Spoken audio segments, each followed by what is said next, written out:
Hey everyone, welcome back to the Keep Watching podcast, where we decide what to watch so you don't have to. I'm James. And I'm Sarah. And today we're going to be talking about Transit Love 3, episodes 16 and 17. Sarah, how are we doing? Let's go. We're getting there. Oh, man. Yeah. Almost. Let me say something. Yeah? I don't hate this season. I know, right? I enjoyed these two episodes. I don't know what it is. Maybe the listeners lowered my expectations so much that I can enjoy it, but I don't know. Or I'm just coping better with season 3 than I did with season 2. I'm not sure, but I think the lack of like a very clear like abusive relationship might be the thing that is making the season better for me, you know? yeah, I think we got one, but at least it was like late. And I'll be honest, I 2x'd through every single Songjong and Minhyung moments in the TV show, and I think that's helping my mental state as well. I think you did not miss much. It's that's fine. why I do it. I don't think I'm missing much. But yeah, I'm having a good time, and I am I'm ready to talk about it. Yeah, let's do it. Let's do it. Okay. Also, at the time of recording this episode of the podcast, we have barely given the listeners enough time to listen to the podcast and comment on the last episode, and yet we have 3 comments. Four. People showed up in the comments. Yeah. Wait. I didn't even see the 4th one. Hold on. This is important. We got Emma coming in under the wire wishing us a happy 2nd anniversary. Oh, there you go. I thought that's only the 3rd one, but okay. No, we got 4. Oh, wow. Okay, it says 4, but I only see 3, but it's okay. Yeah. Emma also is enjoying season 3 more than season 2, which I totally agree with. Let's go. Yeah. That's right. We see you, Emma. Interregnum came in, and I have to say I love these comments. Yes, absolutely. The comments that came in the very narrow window that people had before we recorded this. Also, people comment on this. Maybe we can get to it in the next episode. If people comment on the last episode, but we'll read them. Don't worry. Yeah, if you have to comment, we will read them. Yeah, the people that got in here to leave comments, a lot of them, they disagree with us. But that's true. They weren't assholes about it. And that's great.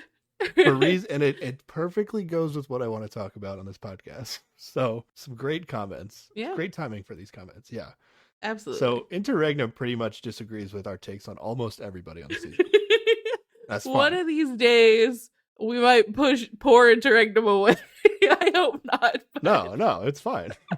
Yeah, it stems from it seems like Interregnum, the way they're explaining it, is like kind of gives the exes a pass on their fighting for the most part. Which I can understand to a degree. And whenever I'm critical of people, the exes fighting on these shows, it's largely in the context of like, oftentimes the most frustrating thing to watch about it is like, supposedly they want to get back together and they're fighting like this. And that's where I just don't get it. It's like, okay, they're supposed to like love each other, but this is how they treat each other. It's like very contradictory to me. Yeah, some people definitely think that like are okay with, I guess, a certain amount of fighting in relationships. I am conflict avoidant, and this would make me deeply uncomfortable to be like a regular thing. Yeah. If I was like trying to get back with someone. Yeah. And what I say sometimes, but I probably don't say enough, is like, if I'm like, okay, this person's terrible, it's largely from the perspective of like, for me, they are undateable. Like I just would not. This is enough for me to know that I would never want to date this person. Yeah. And it doesn't reflect how they are outside of the relationship with their ex, which at some point in these 2 episodes, I thought everybody was pretty great at some point in these episodes. And I just wrote like, wow, this is such a great cast. And they all are very kind and respectful to each other outside of the exes' relationships. But it's like if this wasn't a show about exes, they would seem like perfectly sane, friendly, pleasant people. Yeah. Now there are definitely some times when I'm like, this person's terrible, and I mean it deep down in my soul. Yeah. Depending on what show we're watching. There are exceptions to that, and yeah, we would argue with people endlessly about how some people are actually bad if you like them, but there are definitely people that like those people that we hate too. So yeah, it's interesting. You could have like 20 people watch these shows and they would all have different permutations on their perspective on like the people in the season. So it's like that's what makes it fun. Yeah. Honestly, that's why we watch it, right? Yeah, A yeah. lot of the reason you watch this is for the either you get your social hit on like the internet reading comments, or you talk about it with somebody like we're doing. Yeah, yeah. That's why this is fun for us. Yeah, I probably would not be watching the show if it wasn't I got to come and talk to you about it, you know? Yeah. Like that's the funnest part for me. Yeah, exactly. We tend to mostly agree. I feel like we're pretty similar. But sometimes we don't, and that's great. That's probably the best content of we the definitely episodes when we don't agree. Diverged on some things, yeah. Yeah, just from like the dateable perspective, like I'm watching like the Amazing Race season that's going on right now. Uh-huh. And I think there's a lot of comparisons you could make between Amazing Race and like the ex relationships on this show, where it's like, okay, it's a stressful situation, and there's like some level of leeway that you can have.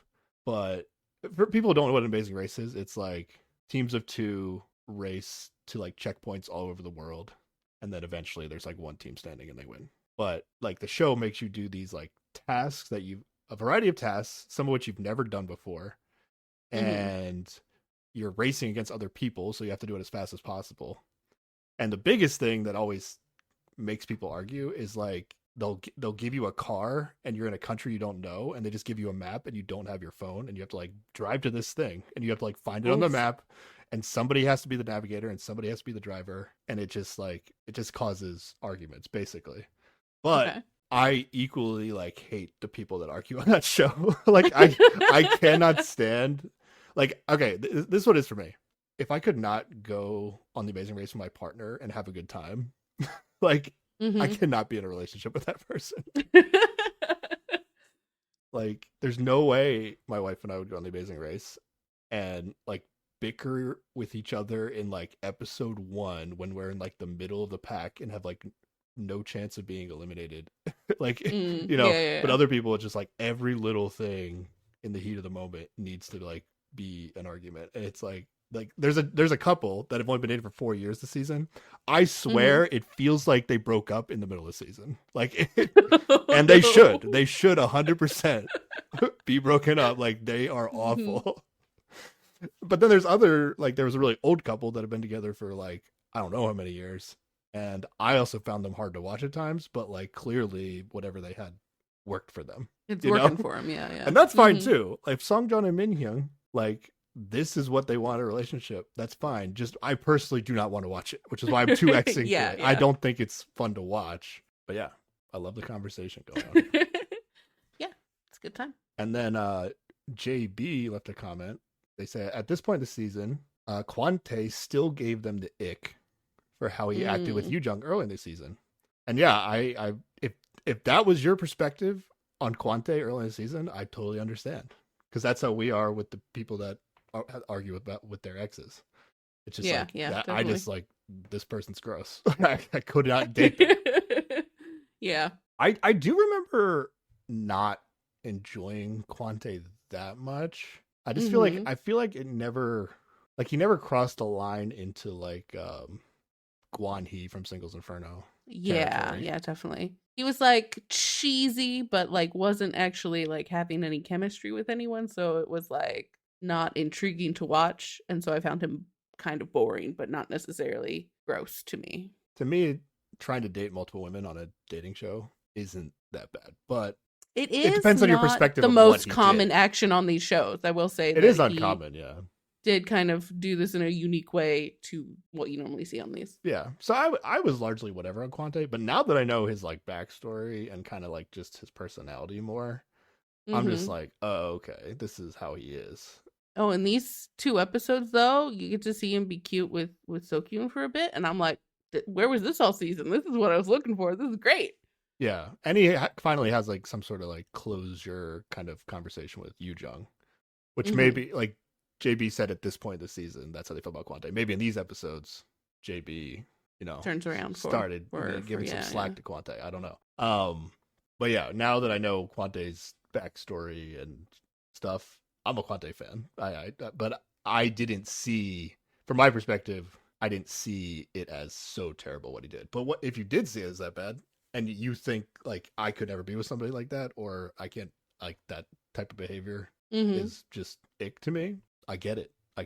That's exactly how I feel about other people, just not Quante. And then JB also has no idea how we are both enjoying Sakyun. JB says she's being manipulative and toxic. I actually totally agree, especially in these 2 episodes. Yeah, definitely. But still, I'm enjoying it, and she is very charming, and I think there's something about like Ju-won came out strong in a way that gave me the ick, and then it made it that much easier to enjoy Sokyun. And so I've given her, she got a big bump in the beginning, and even though right now she's behaving a little questionably, she's still riding out that bump from the beginning, I think. Yeah, I don't think my enjoyment of Sakyun has anything to do with Ju-won. Okay. I actually like have thought about this before even reading JB's comment. Like, why am I not like upset watching Sakyun sometimes? I have like a couple ideas, but I don't fully know how to like articulate what it is, but maybe we can get into that as we go through these 2 episodes, because I think there's a lot to talk about with Sakyun in these 2 episodes. Yeah, definitely. But like based on what I've said about people in the past and what Sakyun has been doing recently on the show, I totally understand if you're like, Sakyun, I hate this. I hate everything. I totally get it. It's mostly like for the narrative of the show, I'm enjoying it. And I think there's something about how she's doing it that I'm also enjoying, which we can get into. Anything else? I guess we don't have any more comments. No, we got one from Age. We do? We do. Tell me what it is. I don't even see it. Yeah, YouTube's been acting a little weird for me recently with some of them not showing up, but AH has a lot to say. Definitely a lot about Dongjin being a dick. AH is just very out on Dongjin after that whole cooking shenanigans. Now from that the last couple we episodes. agree with. Now that 100%. AH has got our backs. Let's go. But what I want to say about Interregnum and JB though is like, even though they strongly disagreed with us on things, they were still very polite about how they did it, which means I have the sense that both Interregnum and JB are dateable individuals. They could have just Good job. They could have just been like, like, you fucking idiots. Like, this is, yeah. You could do that. And you could like quit the podcast, but still leave a hurtful message about our intelligence. You could do that too. I'm going to say, I don't think any of our listeners have done that to us. I think we might just have a bunch of dateable ass listeners, Currently, probably, yeah. Currently. Yeah. I mean, I think we got some in the past. I think somebody, I think someone called me an idiot in the past. Yeah. I don't know if they still listen. Yeah. but I probably not. But in terms of the recent history, yeah, we got a lot of reasonable, dateable folks in the comments. At the end of the day, we're just watching a TV show and talking about it. I don't think I don't think we've said anything that egregious. All having a good time. Let's go. This is great. Yeah. I love it. Sorry, what were you saying? What was AH saying? I think I interrupted you. Oh, AH does disagree with you about Yoojung, though. They say that Yoojung does not like Kwante at all, and it's written on her face. So. Oh yeah, I mean, I'm just rooting for it. I think the basis of the possibility that Kwante could get back in was that, like, we've also seen her kind of shit talk Changjin. Yeah. And she's definitely not all the way out on Changjin. So right. I just get the sense that maybe she likes to be over dramatic when she sees like a negative light in somebody, but ultimately like her words aren't like the final thing. It's like she's like, oh yeah, I'm totally out on Kwante. I don't necessarily fully believe her, so I left open the door. Okay. Fair enough. Also, I mean, we'll get to it. I don't think it's gonna happen anymore. I didn't realize how much of a chance Changjin still had until these 2 episodes. Yeah, that's fair. I thought the Changjin thing was gonna be going away. It is not going away. It came out swinging these 2 episodes. It's there's some unexpected twists in the texting that people did in this episode. It was great. Yes. But yeah, Kwante has no chance at this point. I'm willing to say that.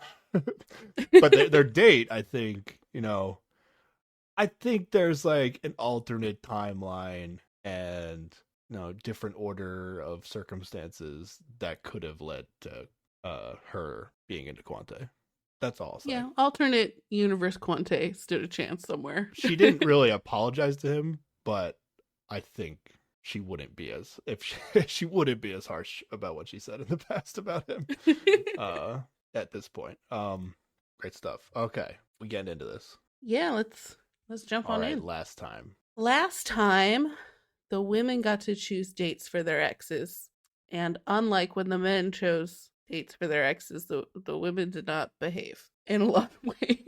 With the caveat that they did not get the time to talk to their ex before making the decision. That is true. Yes. I think we gave a little bit of a pass to Salkian and Dahe for sure we gave a pass. Salkian I kind of gave a pass because Juwon wasn't even upset. And then yeah.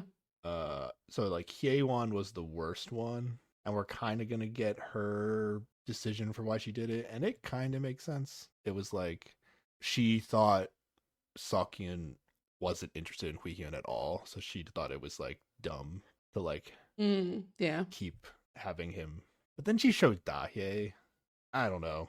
It's still not great. I feel like you just, unless you felt like Hyeon was badgering her and she was uncomfortable, I feel like you still just do what Hyeon wants. But I think maybe deep down she was like, I will kill two birds with one stone. Maybe they will hit it off and I won't feel guilty about dating Dahe's ex anymore. Maybe. Or it's just show Dahe that she's cool. Yeah, I'm cool with you dating my ex. So I think you should be cool with me dating your ex. It's totally the same thing. I don't know. Yeah, definitely. But Jong-un has 3 dates today. Heading into day 4. Oof. That's a lot of dates, a lot of short dates. Yep. And Songjong is about to quit the show. Well, we never hear from that again. Except they don't really talk about it, and she's on the show. So. Yep. They really yada through whatever conversation happened with production and whatever conversation happened with Minhyung. They did not show us anything. Not a thing at all. They did not want us to see whatever that was. I think one of the hosts maybe mentions oh, she was getting ready to leave the show. What happened? And that's all we hear from it. Is it just because they know it's bad TV? Mm. I mean, I'm glad we didn't see it. I'll be honest. Yeah. Whatever. Yeah. They're picking each other in the end. Oh yeah, right? Of course. It's over. It's absolutely 100%. There's no intrigue from a who are they going to pick perspective, and it's just how many fights are they going to have before then is really the only unknown. It's just yep. Okay, we're doing it. Okay, this week's guest host supports Songjun and Minhyung getting back together. Interesting choice. Weird choice. I don't know. I mean, maybe he's into people fighting. Some people like it. I don't know. I've wondered this multiple times with the new host. Have they always watched the most previous episode? Ooh. And I feel I don't know. I almost get the sense that they're maybe an episode behind sometimes when they come to record. Or they just have totally the opposite takes of whatever I have. And it's just very strange sometimes. I just don't know how you can support it. It's just crazy. Opposite takes. I think that's what it is. What could you have possibly seen that made you feel oh yeah, they should be together? I don't know. At least they're not dating anybody else. That's the only upside I can think of. We're just put this fire with the rest of the fire over in this corner and leave it be so no one else is affected. I think somebody, maybe it was Interregnum, still doesn't hate Songjong, but is at least willing to say Minhyung is awful and they should be dating. It's I can at least if you're okay, I don't think it should be together, but I'm not totally out on one of them. It's okay, maybe I can understand that, but to actually say no, they're great for each other. I don't know what you're talking about. I don't think there's been even more than a moment of them being together and being cute. Yeah, has there been a pleasant moment on the show between them? I think it's just been fighting the whole time. I think this episode, it seems like it's fine for a little while, and then nighttime comes, and it's okay, it's not fine. They literally fight about how they weren't fighting. It's a mess. Did they? I can't with them. Oh, but that's for later. I've seen that argument many times in The Amazing Race. Okay. K1, I forget who she's talking to, probably her roommate. Yujung says she has decided on picking Dongjin. That's the status. Early morning, day 4 in Jeju, she's done. She's made a decision. Yeah. That's a fun status update for what's going to happen. Yeah. Mm-hmm. All right, let's get into these dates. We have 6 dates. 4 of them before Before the the intro credits. Yeah. So nothing too exciting is happening. Yeah. First, we get Jongin and Dongjin go on a date. They're going to go hiking on a hill. Yep. I wrote, watch out, Haewon. She's laughing at his dumb jokes. Oh, yeah, she was laughing. But she was like, at least like laughing at them, but then also said like, wow, those jokes are really bad. Or something along those lines. Yeah, like, yeah. Like, it's not even funny, but I'm laughing. So I feel like, Mm-hmm. I feel like K1 was legit It's not laughing quite at as, everything. yeah. Yeah. It wasn't like K1 laughing, but she was laughing at Dongjin. Yeah, Dongjin says he will probably stay in touch with Dahae after the show is over, but as like Yes. a reliable friend. Dongjin has some explaining to do in these 2 episodes, Sarah. That's all I'm gonna say. Like there's a lot of goofy shit going on with Dongjin this episode. He is never going to, though. You know?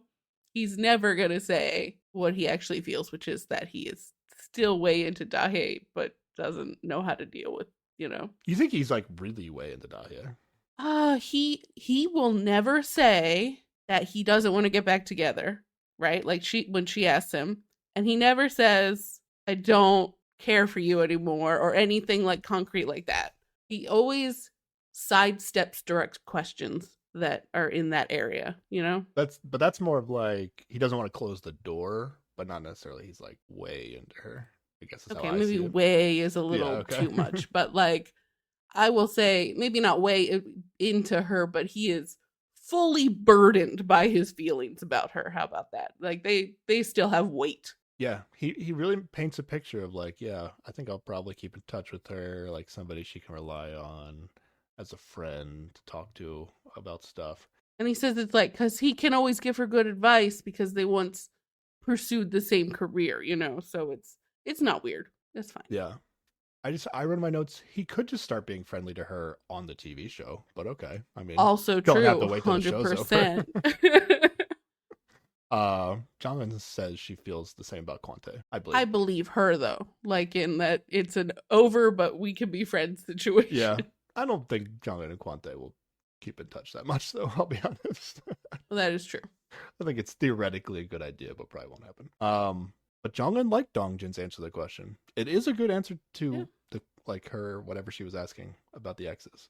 It's a nice, reasonable, mature answer to. But I don't know why that Dongjin doesn't seem to be when he has the chance to act, he doesn't seem mature. But his words, when not talking to Dahae, seem very reasonable. Yeah. And I wrote she might like him. She does seem real disappointed when she has to leave this date because it doesn't last very long because she's got 3 fucking dates. Yeah. And she's all pouty when she's leaving. Yeah, I guess I just couldn't tell if it was because the date was so short versus it was because the date was short and it was Dongjin, Well, who cares if the date is short if it's not with somebody that you actually want to spend more time with? I guess so. I guess it means she doesn't hate him. Yeah, at least. But she's like going to another date, which she said she was excited for. She probably just wishes she only had 2 dates. Maybe. It's the Minhyung date she's not looking forward to. That's true. Let's go. Jongin right into Juwon date. Yeah. They meet up for a meal. On the 3 dates Jongin is going to have, plus what the dates we've already seen, Jongin is so great at asking the guys questions about their ex. I love it. I love the way she asks the questions. She is not going to beat around the bush. She's just like, let's just talk about it. Yeah, so, yeah. How you feel about your ex? She, like, changes the question a little bit, like, oh, do you think you'll keep in contact with them once the show's over? Or, yeah, I think she asked him here, like, how long since they broke up? And he's like, 6 months ago. And then he adds in, like, oh, yeah, last time we broke up, it was also that time of year. And then she's like, oh, well, when'd you get back together? He's like, this time of year. So, like, yeah, he is clearly ready for that to happen about again. Now, like, exactly this date, maybe. It's like, I need about 12 more hours, and then we're going to be good to go. That could be the future, You have, like, one relationship in, like, the spring, summer, and then you, like, switch to your other relationship. Oh, you're in, like, the fall, winter. Summer partner, your winter partner. And ideally, you'd have, like, some, like, 4-person partner swap situation going on, where that could really be convenient. Yeah. Yeah, maybe. Okay. The future of dating. Here we go. Okay. Yeah. Pretty solid date actually, if I'm being honest. Like, Did you feel like there was a vibe though? well, she says that them being alone gave her romantic feelings. I thought it was a good conversation. I'm saying actually because I usually am out on anything Ju-won is doing. But That's if true. this was like episode 1 or 2 or like the first or second date, I feel like I'd be rooting for these two. I'd be like, yeah, that was a Mm. solid first date. Why not? Yeah, it is kind of hard when she showed up so late, so she's so far behind, and any date she goes on feels Oh yeah, like. she has no chance. I'm just like that's Yeah, just how I felt exactly. about the date. Yeah. All right, Kwante and Yujong. Now this was what I was looking forward to. This is where I got to find out if my Hail Mary scenario has any weight to it. If anything, this date just got Yoojung more back with her ex. Because, like, I guess That's not she had been Kwante's to fault this. though. That's not Kwante's That's fault. not Quante's fault. That is production's fault. Yeah. Production went, oh, you used to go to this island with your ex? Go on a date there. Apparently, like, everything they do is something she has done with Chungjin in the past. Like so. literally every activity we saw. Like to like the exact restaurant they went to. Yeah. Yeah. They go to Udu Island, which must just be a smaller island off of Jeju, right? Seems reasonable. They took a ferry there. Can't be that far. They do some fun activities together. They do get the good date music in the beginning, and I got a little excited. I was like, oh, the good date music, you say? I could see where this is going, exactly how I planned. And then, no, by the end, no. Not at all. They ride a tandem water bike. That was kind of cool. Yeah. I was like, yo, that would be fun. They do also spend a while screaming at Yeah, the sea. they went pretty far. I mean, from the camera angle we saw, they look like they went pretty far out into the ocean, and then they're just like yelling at the top of their lungs. And I was like, that seems like a lot of fun too. And then they get some food. Yep. And this is when she lets them down. Yeah, but she's like way. She's very kind about it. Yeah, I guess I forget if we were like cutting confessionals at her confessionals or did it, but she's like way nicer to at least to his face on this date than we saw her like cutting confessionals and like talking about him on past dates. So I do think she's softened up to him by this point. Because he's only texting her, and that's like what she loves about anybody. Yeah. Like it's like, and I was just thinking, like, okay, maybe Chongjin is like aware of this, and he's just like, I always still have a chance with her if I just keep texting her every night. Like it's all it takes is one slip up from Ju-won, and I'm in there, baby. And that's why he hasn't exactly totally what given happened. up. And it works out. So that's just a good read on Yoojong. Let's go. Or it didn't fully work out, but making progress here. Chongjin is. Yeah. Yeah, she doesn't like apologize to him. Again, she badmouthed him in a confessional, so he doesn't really know that. Really know, but yeah, but she's just like nice to him. And I thought like if this was their first date, Sarah, and like prior to the food, it seemed like they were getting along pretty well. Oh yeah. She was having a lot of fun with they also like drove like a golf cart or something, and they were like basically speeding, like going at top speed on it unnecessarily. Yeah. I was still at this point, I was like, I think she could be into him if Ju-won goes away. Because we hadn't gotten to the Chongjin stuff yet, but right. But he does finally say, yeah, I might not text you today. But like he kind of officially gives up. Yeah, unfortunately, even though it felt like Ju-won and Yoojong were gonna have a fallout soon, this date happened, and then Kwante was like, okay, I'll stop texting you, I'll move on. And I was like, oh no. Maybe you only need like a day, maybe 2 days, man. Come on, keep going. No, I was so pumped. You know how I hate the story of the man who just keeps persisting and then wears her down. But that's exactly what she wants. No, I love a man who backs off when a woman says she's not interested. You're still getting that story with Chongjin. That does feel slightly different because they have dated already in the past, but it shouldn't feel different. Okay. I will ponder this further. We'll see. I think it's fine in the context of these shows as long as you're not like smarmy about it, which I think some people thought Kwante has been smarmy about it. To me, he hasn't crossed that line, especially recently. Like all we've seen is like he texts her whenever they talk. It's not really like him being like, so do you like me now? So do you like me now? It's not like, yeah. He's not really badgering He's not her. putting that kind of pressure on her. He's just using the text as a tool to show her like, oh, you're still the one I'm interested in the most. Yeah. And I don't have a problem with that. I don't if Yeah, that made I somebody agree. uncomfortable, you shouldn't be on the TV show. That's how I feel. Depending on what you're texting. I actually have no idea what he's texting. I stopped writing down what people are texting. He hasn't been like weird with what he's been texting. Other than when he pretended like he was on the date with her. Okay, that was. But that was funny. Yeah. I'm in for funny. All right. Dahye and Hui-hyun, our last pre-credits date. Yes. I wrote down no vibes. Yeah. There's nothing here. Well, they're awkwardly talking about how their exes are dating each other. Yes. That is the one thing they have to bond about, which is awkward material for a date. But then I was thinking about K1's selection. Like, they have a big age gap, right? They do. Isn't she like 31 and he's like 24, 5? 3 or something? Yeah. He's 24. And like he's the guy is younger. So like, sight unseen, this is a terrible pick by Haewon. Right? Yeah. And also like they've not been vibing the entire time they've been on the show together either. Yeah. I think we can safely say Haewon was trolling. I don't Yeah.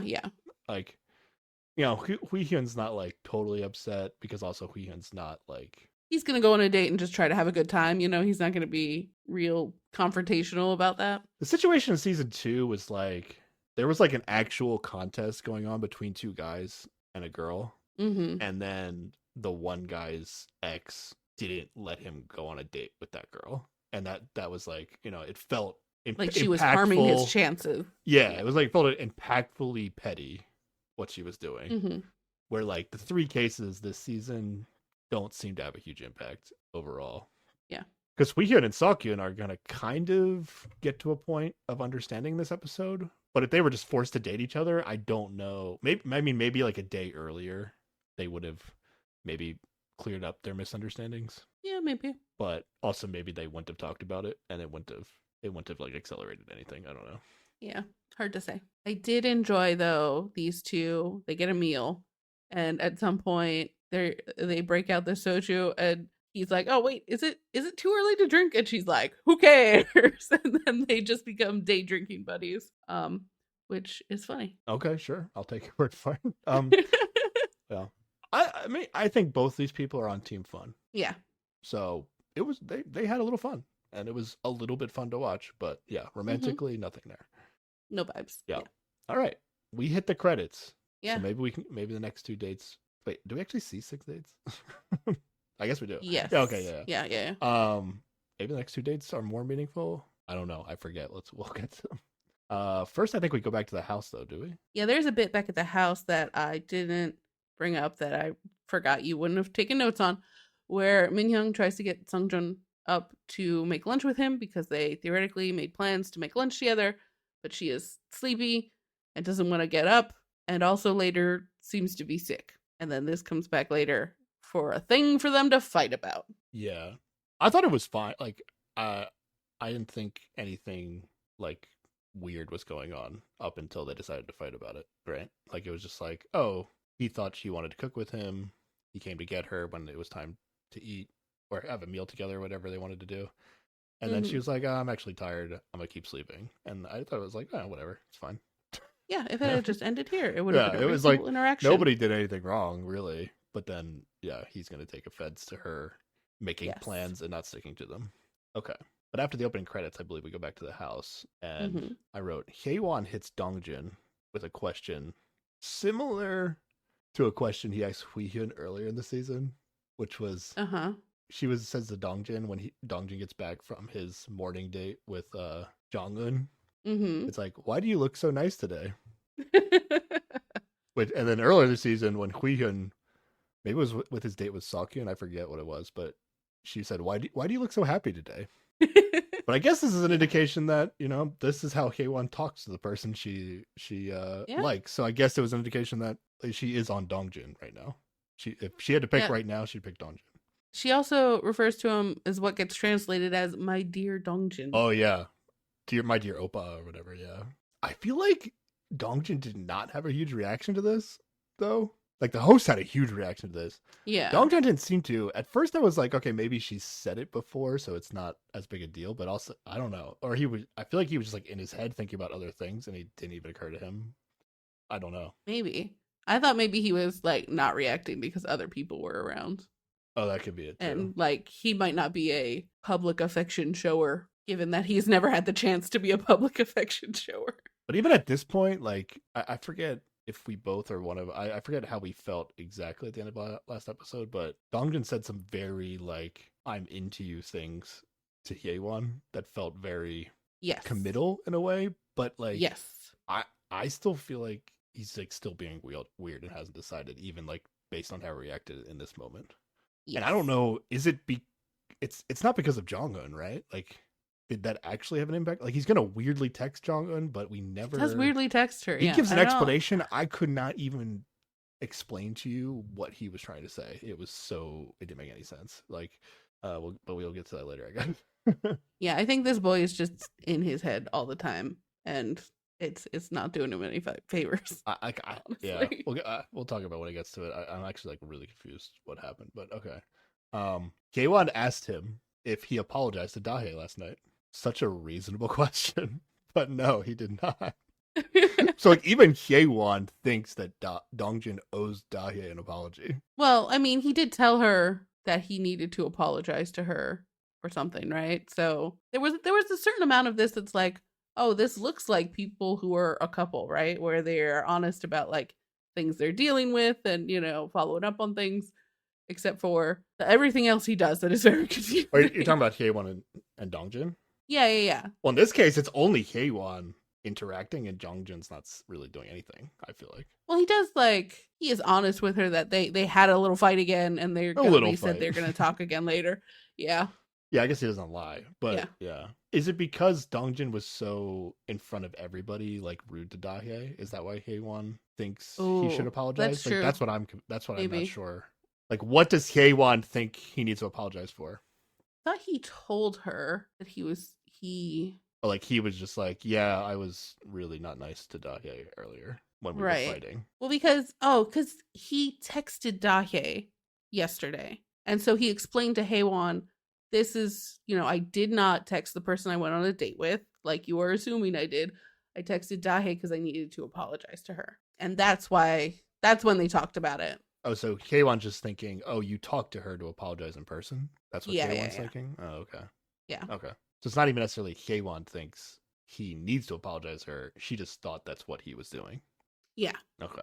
And then, she also, she's nervous because Dahe told her yesterday that she wanted to talk to her. And so she's like, is there anything I need to know before this conversation with Dahe happens? She's just trying to untangle the weird mess she's in because of these exes. Okay. All right. The next note I have is Seokyeon is still pretending like Hui-hyun doesn't like her.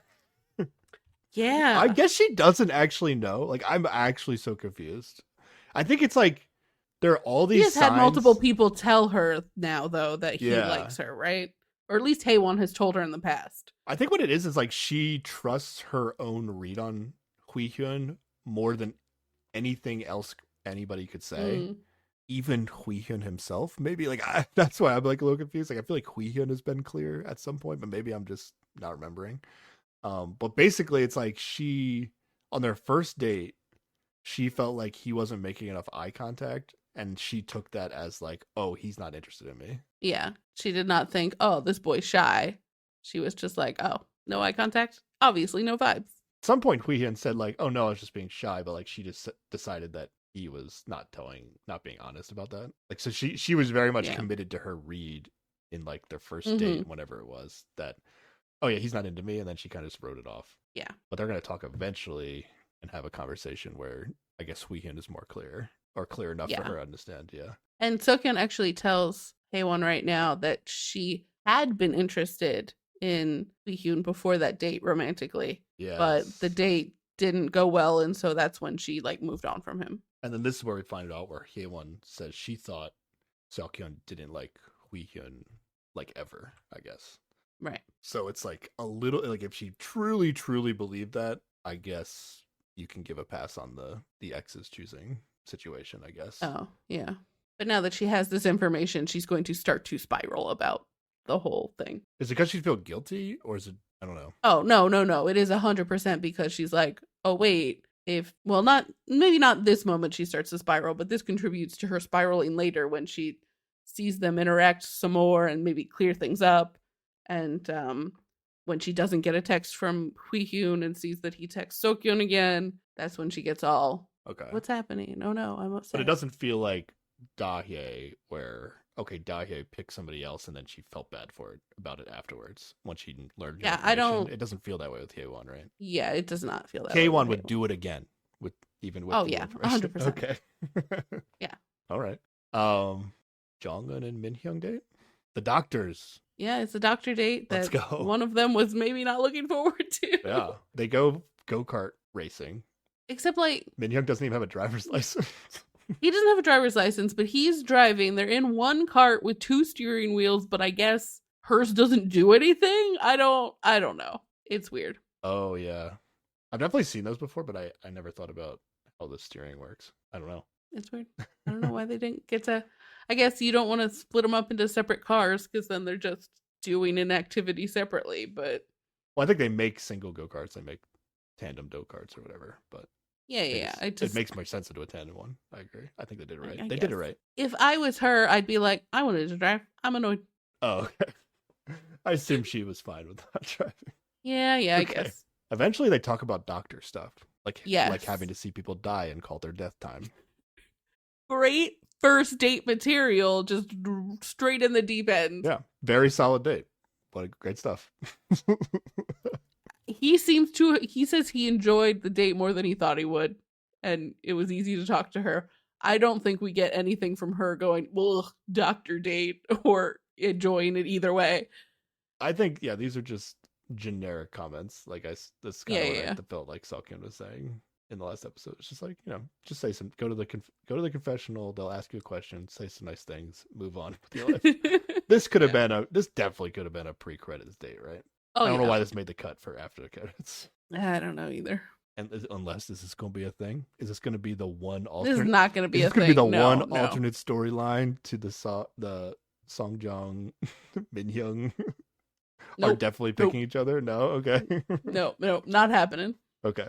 Oh, you know what? He might spitefully text her at some point just to like get under Songjin's nerves. I don't know. Okay. There's not a lot of time left though. I like that prediction. That's a good prediction. Okay. Dahye and Changjin date. This looks like a great date. They go play laser tag. They're playing laser tag, but it's literally like one-on-one laser tag in a massive like obstacle thing. Yes. Where like you're supposed to like play with a group and be on, like they could have been on the same team. Mm-hmm. I mean, it was fun to watch. The production did a really good job of like setting up cameras like on the ends of the guns, and they had like these like crazy like action shots. Even though it's like it's just two of them playing laser tag against each other, which like isn't that exciting. But the production did as best they could with it. It was actually kind of cool. Yeah. Changjin destroys her in laser tag. She is slightly annoyed that he did not go easy on her, and he's just like, "Oh, laser tag, awesome!" Is she actually annoyed, or is it just something like funny to talk about? It's probably just funny, something funny to talk about. She beats him at some game. They do a bunch of like interactive like sports games. It looked like a fun like arcade type stuff. They played virtual human Tetris. That looked amazing. That I think that was the best date activity I've ever seen on any of these shows. The virtual human Tetris. Because have you seen like the TV shows? Like I think it's like a Japanese show or something where they do human Tetris, but it's like with a wall with a cutout coming at you. Oh no, you've never seen that? Okay, so I'm assuming that's what this virtual thing is based off of. But the videos are hilarious. Like somebody will go and they'll just get like a cutout of like somebody doing like a starfish standing there, and then somebody else will go and they'll just get like the most insane, impossible. Like, how could anybody contort themselves to fit through that shape? And then they just get thwomped into like the water off the edge of the cliff or whatever. It's actually really funny. I've only ever seen clips of it, but I'm pretty sure that's what this virtual version was based off of. But yeah, or maybe that was based off the virtual version. Maybe. Either way, maybe. I'm pretty sure it's called Regardless, Human these two do Tetris. not get thwomped into the water, which Yeah, they is just get now like disappointing. they just like lose points, like it's like Dance Revolution Yeah. or whatever. Yeah, but they had to like it was like team Human Tetris, so they had to like make shapes together, and some of them they had like hold hands and stuff. It was awesome. Yeah, it was cute. Great date activity. And so yeah, she wins more things, and so she gets a wish, but we never see the wish. Did they say that? Yep, there's like 2 or 3 wishes out in the show somewhere that we have not seen results of yet. So who knows? She wants some like mini like bowling game or something. Is that what it was? I don't know what it was. I do not recall. I mean, he won other stuff, but he didn't get any wishes, did he? Yeah, but she won more things than he did. Oh, I think. Oh, is that it? Was like I think it was like 3-2, like of the 5 things they were competing. Oh, in. I thought she like beat him in one thing, and then she was like, "Ha, I win," and then he was like, "Best 2 out of 3." Or something. But I might have just not been paying attention enough. But yeah, okay. Who knows? All right, Dahe's the champion of random arcade carnival games. Let's go. Of course, I will hear no other slander against her. She's the best. She didn't beat him. What slander? Okay. All right. We go back to the house. All the dates are over. We did it. We got through these 6 pretty. I mean, I think I was right. I think the Kwante Yujong was like the most impactful as far as people maybe changing their approach going forward, but all the rest of them are like whatever, right? Kind of. I mean, I really wish the Dahe Changjin thing was going somewhere, because all their dates are good and cute and I like them, but they're not going anywhere. It's a bummer. I think Dahe is open to this being a thing, but she just knows. Oh, absolutely. I mean, Changjin's not texting her, so it's like she knows what's up, but also what other option does she have? Yeah. Jongun's dates, I mean, they're important for Jongun. It's just so late in the show. Yeah. All right. We're making dinner, right? Yes. Okay. We've got Chuwon and Seokyeon are cooking with Dongjin and Haewon. And Seokyeon asks Chuwon about his date, and then is like, okay, you had a good date, so you should text her today. What a request. Here we go. And he's just like, what the fuck are you talking about? Yep, and she's like, fair. Just fucking text her, okay? Yeah. This is going to be a thing that they talk about multiple times. They just have, and we can talk maybe as we talk about more, but they just have totally different perspectives on like, it's kind of similar to like Dongjin just having a weird perspective about the show. Like they just have totally different perspectives on like how you should go about being on this TV show. Yeah. And I can't tell if it stems from how they happened to be on the TV show, or if like this is actually how they think everybody should behave on the TV show. You know what I mean? Like if Seokyeon had been really into somebody and texted them a bunch, she probably wouldn't be like, "Oh, that's not how you're supposed to do on the TV show." But she's just kind of not super into anybody, so she's texting like whoever like she dated that day, and then she's arguing that that's how everybody should be doing the TV show. Like she's definitely doing a lot of like rationalization to not be the bad guy in any of their fights. I think that's what it is. Yeah. But like this right here, what she is asking him is like, they've already had a fight where she's expressed that she feels bad because he is repeatedly texting and like dating Yujung, because to her that means that he's serious about her, and that makes her sad. And so right now she's like, just show me that you are not serious about her, and then I'll feel better and maybe we have a chance, right? Like that's the subtext. Yeah. And like it is an unreasonable request that she is making, but what he should do is just text Seokyeon. If he is like still into that, like still wants to get back together, the solution to this is texting Seokyeon instead of arguing over and over again about not whether or not to text Jongin, because it's not about him listening to that request and being obedient or whatever, which is where he gets real caught up on it. It is ultimately her just being like, show me you're not fully committed to Yujong. Okay. I actually am pretty pro Juwon behavior in these episodes. Oh, yeah. As long as his goal is not to get back with Seokyeon, he did the right thing. You know, if he is all in on Yujong. No, I think, I mean, there's no chance in hell I'm texting Seokyeon if she says this shit to me. Like, no way. Okay. Regardless of how I feel about her overall, like, I would just feel like a total tool if I texted who she said or her And like Juwon knows what her goal is. It's like, so this is like basically like a power trip where like, in my opinion, where like Sokyun knows how much influence she has had and maybe still does have over Juwon, and it's basically like a test, right? Okay. That's how I feel. And he, from her perspective, he fails the test. Like, you didn't do what I say, but I think he very much passed this test. Like, regardless of what he wants, like, I think he did the right thing texting Yu-jung. Well, like, do you think she's testing him for just like straight up obedience, or if he Pretty is much, yeah, I think so. into Yu-jung? Really? Okay. I mean, I think it's it is. both, but She just desperately like wants him to not be fully committed to Yu-jung and cannot like bring herself to ask him to text her, and is just like leaving an opening to be like, I mean, it is an unreasonable ask. Absolutely, she shouldn't have done this. But like, if his goal is to get back with her, I don't think it is like being this weird obedient little guy to like text her.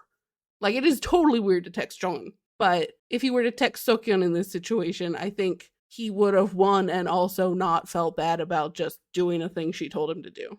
I just think if Seokyeon pulled this move on me and I didn't text the person I obviously can tell she doesn't want me to text, I would just feel like a total loser afterwards. So even if you wanted to get back with her? yeah, I mean, like, I wouldn't want to get back in the moment. I would not want to get back with her if she behaved this way. So I think what Juwon does is actually totally the correct move and the self-respecting thing to do. Okay. I would feel in that moment when the show says, like, who do you want to text today? I would definitely not want to text Seokyeon, and I'm definitely not texting Jongin. So there's no chance. I'm texting you, Jung. Yeah. So that's spicy. We didn't even get to them talking about it in front of people, which oh yeah, that's the worst part. No, from in terms of like her watching, bad behavior, like that's watching is great, but like because that's how she fucks everything up, right? Like by talking about let's wait till we get to it. I think we're almost there. Okay. Oh no, we are there, right? Okay. The next thing I have is and then Seokyeon and Juwon talk about it, how she wants him to text Jongin, but they do it in front of Yu Jung and other people this time. Yes. I wrote, why is this happening? That was my immediate reaction. Wait, why? It is happening because Seokyeon is misbehaving and trying to like plant this in front of Yu Jung because this is where I wrote, oh, Seokyeon is on some serious power trip right now. Like, this is amazing. Yeah, absolutely. And then I was like, how is Yu Jung feeling about this though?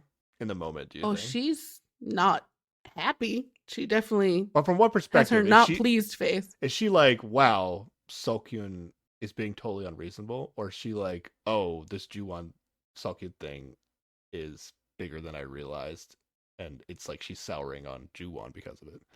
We only really see her facial reaction in this moment, so I wasn't sure. I think she's in all likelihood souring on both of them. I don't know how she feels about Seokyeon generally, but I would think this does not help her opinion of her, but also is probably like because she said she doesn't want Juwon to pick her unless he's fully over Seokyeon, and this is, I think, giving her more information that he's not fully over Seokyeon. Or at least Seokyeon thinks he's not fully over Seokyeon, which probably holds weight with Yu Jung's opinion about this situation. Okay. This is where I started thinking about, like, why am I finding this so entertaining for whatever reason, though? Like, there's going to be more scenes later, but, like, I think what it is I've said a few times on this show before, like, okay, I think I said it about choosing a date for your ex. It's like, okay, if you want to not choose the date that the ex wants, I'm cool with it as like an audience member. If you go in the confessional and you tell me, yeah, I fucking hate my ex, I'm not going to give them what they want. I'm like, okay, we know you're giving us the truth and you're not trying to just like, I don't know, be like privately terrible to your ex. Yeah. You're like, no, I want everybody to see that I fucking hate my like, you know, but in this case, it's like, I find it entertaining as an audience member because she's not just like going privately to Juwon and like try and manipulate him and then she acts like she's this like perfect angel. I think Ju-won gets described as an angel many, many times in this episode. But Seokhyun's Yeah. like not hiding who she really is in front of anybody, like not even at people on the show, Okay. and then Yeah. ultimately not people that are watching the show either. And it just makes it very fun to watch that she's willing to do these things like in front of Yu Jong, which gets everything out in the open about what's actually going on in what ultimately like probably, even though like it's shitty, like but ultimately it's like a quicker way to getting to like a healthy resolution. Ultimately, I Yeah. think I think it feels good because Juwon's been lying to Yu Jung the whole time, right? that's also true. Yeah. He's been saying like, "Oh, you're it. I'm not into my ex. Whatever. This is this," and letting her believe that he is as into her as she is into him, whereas she is truly his second choice. Yeah. And so, like, Sokyun's kind of exposing that, and I think that's why it feels good to me. JB said like Sawkins being totally manipulative and toxic. 100% agree. 100% Yes, agree. I am not going to definitely. defend the behavior whatsoever. But compared to like the usual bad ex behavior that we watch, and then I'm like, can we just skip this? It's like, no, this is like entertaining terrible ex Yeah. behavior, and I like I'm glad Sokyo is still on the TV show. You know, like I want Yeah. every scene that Sokyun's in, I want to watch it because who knows what she's going to say in front of whoever, you know, in this Right. scene. Yeah. Mm-hmm. All right. Yeah, there's going to be more later, and maybe I'll have more thoughts on it in the other scenes, but that's where I'm currently justifying Okay. my justifying my enjoyment of what's happening despite totally agreeing she's being manipulative and toxic. Yeah. All right. Same. Is it time to text people? It is time to text All people. right. I wrote them all down this time, but I only wrote what they wrote if it was like an interesting text, basically. Okay. But we can do them all real fast. Or you go Yeah. ahead and I'll, if I have something, I'll tell you. Okay. Yeah. Dongjin gets 2 texts, one from Haewon, which he is a giggly boy over, if the edit is to be believed, and then one from Jongin, because they went on a date today, and I guess he won the date, the 3 dates she went on. Yeah, I thought Jongin would text Juwon, honestly.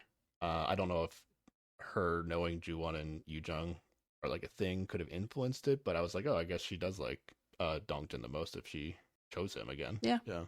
Okay. Haewon gets 2 texts, one from Dongjin and one from Huihyun, which she feels big feelings about. This is the first time he's texted her in a while. Huihyun's text is, "You'll text Dongjin again, right? Let's go on a walk." And one of the hosts has a great comment on that, like the older guy, I think.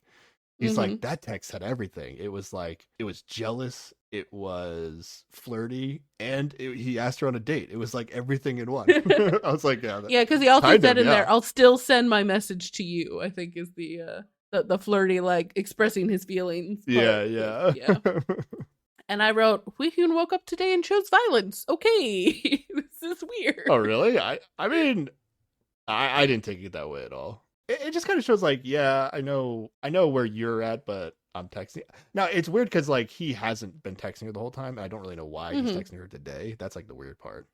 Yeah, it is very weird. Huihin's so hard to read, you don't really know why on any given day he chooses to text anybody. Plus, he says like, "Oh, texts don't really matter," so it's like, okay, whatever. That's true. Yeah. I think he's just at this point going, well, things aren't happening with Sokyun. I guess I'll go back to A1 Hmm. is I think what happens. And then like immediately he gets a text today from Sokyun and is like, God damn it, I fucked up. Oh, okay. Does he say that? Yeah. I also wrote, she set him up on a terrible date, and then he texted her. Classic, classic, classic. All these TV show he watches. You would think he'd be if he was upset, or maybe that's evidence he was upset because he did text her. I don't know. Maybe he was reading into the fact that she didn't give Oh, him the yeah, dates. He yeah. was like, oh, clearly she's still having feelings for Not me. over I'll me, send her a so there. text. Mm-hmm. She treats me poorly. I'll send her a text. Makes sense. Only healthy relationships here on the show. Yep. But getting this text does make her feel conflicted. So as much as it seems like Mm-hmm. she's in on Dongjin, Weehin's not gone. Yep. Not gone yet. All right. Nope. Sungjoong gets a text from Minhyung. Minhyung gets a text from Sungjoong. Well, whatever. Huihin gets a text from Seokhyun, right? You said that? Yes. Doesn't get a date with Seokhyun, but somehow gets the text. Pretty well done. Yeah. All right. I guess they were chatting a little bit earlier, and maybe Huewon finally convinced Sokyun that Huihun does like her, you know? Yeah, maybe why did Seokhyun text him? I don't know. They hung out at dinner, which is almost like someone cooked for her. I don't know. She's no longer on the "you cooked for me, I text you" I train. think they like So slightly talked at dinner and then they were sitting near each other yeah, or something. Yeah, it wasn't a big reason because we had never cooked, so the whole cooks thing is out the window at this point. yeah. Okay. Chungjin gets 2 texts, one from Dahae and one from Yoojung. What is going on? Let's go. Apparently, going on a date with someone else that is basically a date she already went on with Chungjin means she texts Chungjin. Yeah, I mean, I'm in on this too. I'm very just happy with the Yoojung Ju-won thing not working out because it just feels wrong.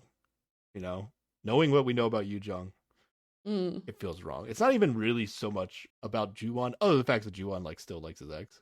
It's like I just feel like I know that Yoojung should not like Ju-won based on her own assessment.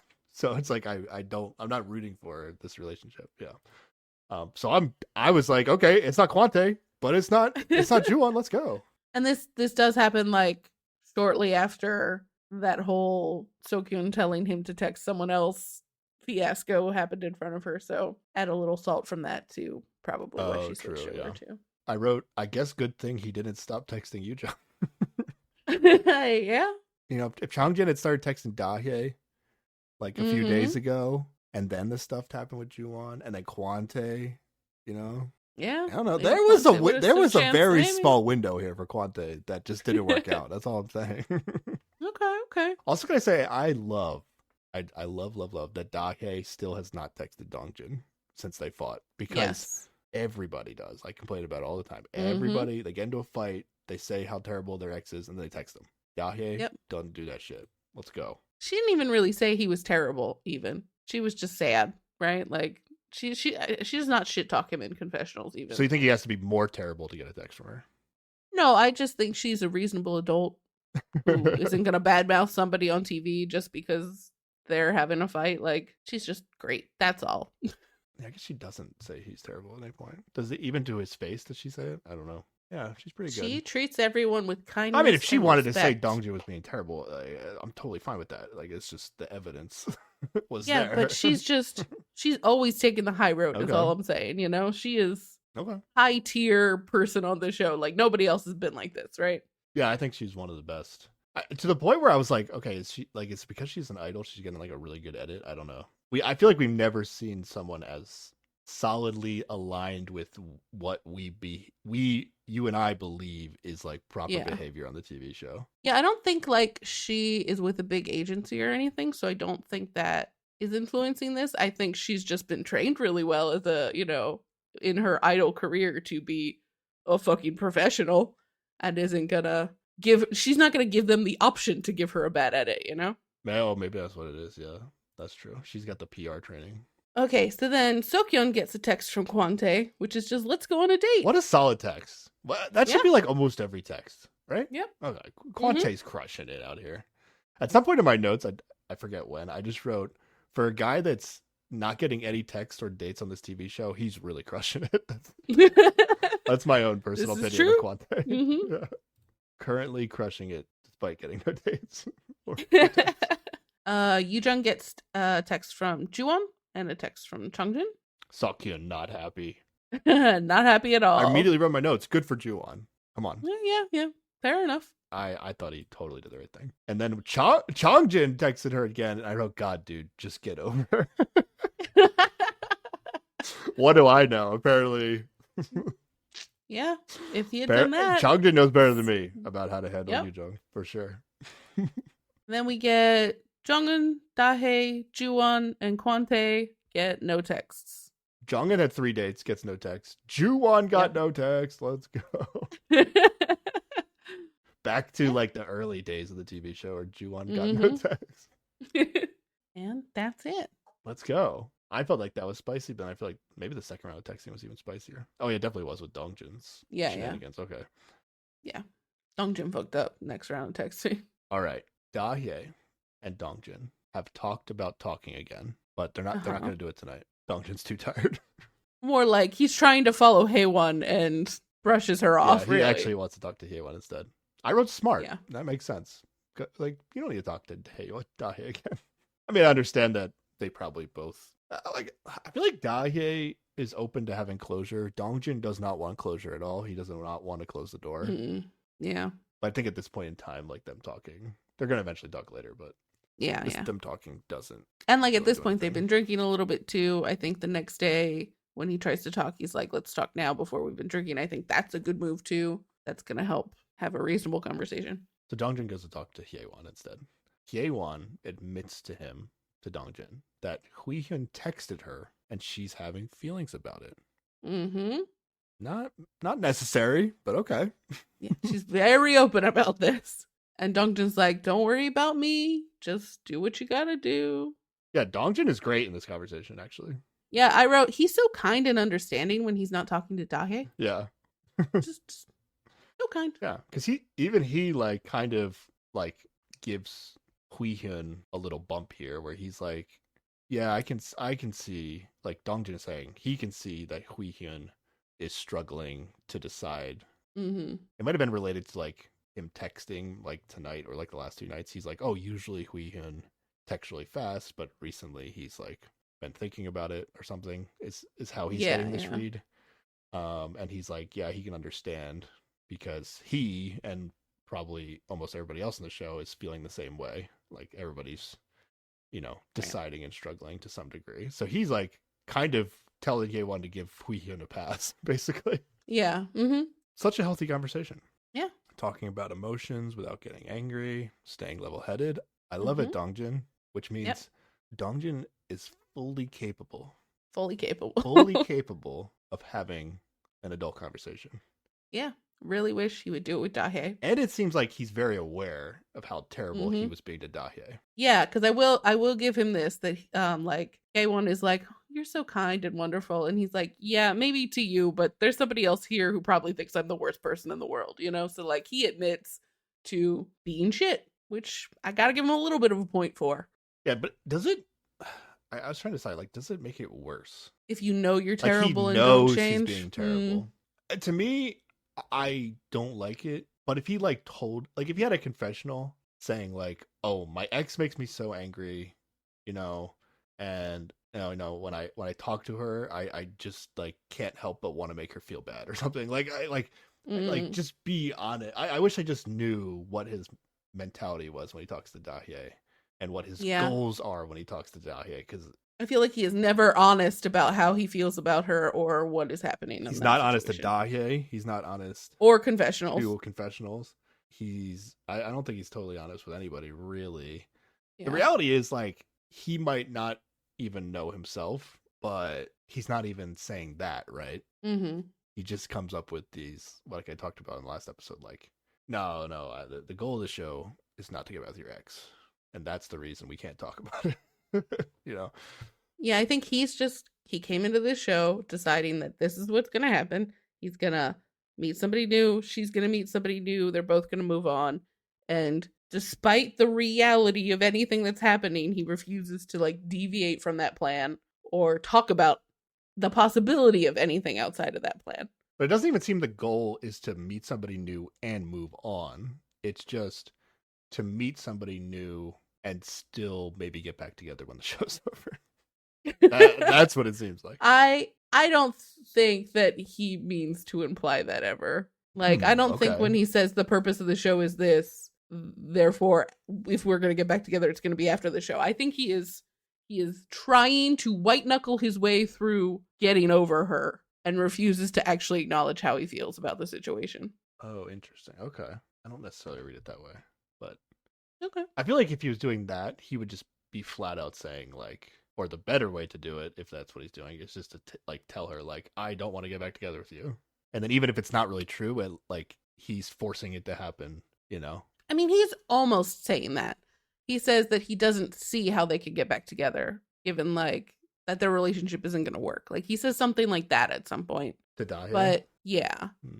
But that's not like, I took it in the context of like firm enough for her. TV show, I guess is how I took it. Which to me, if you're saying it like that, you're saying like, I came here with a mission to try something new but I don't want to Uh-huh. close the door on after the mission's over. Interesting.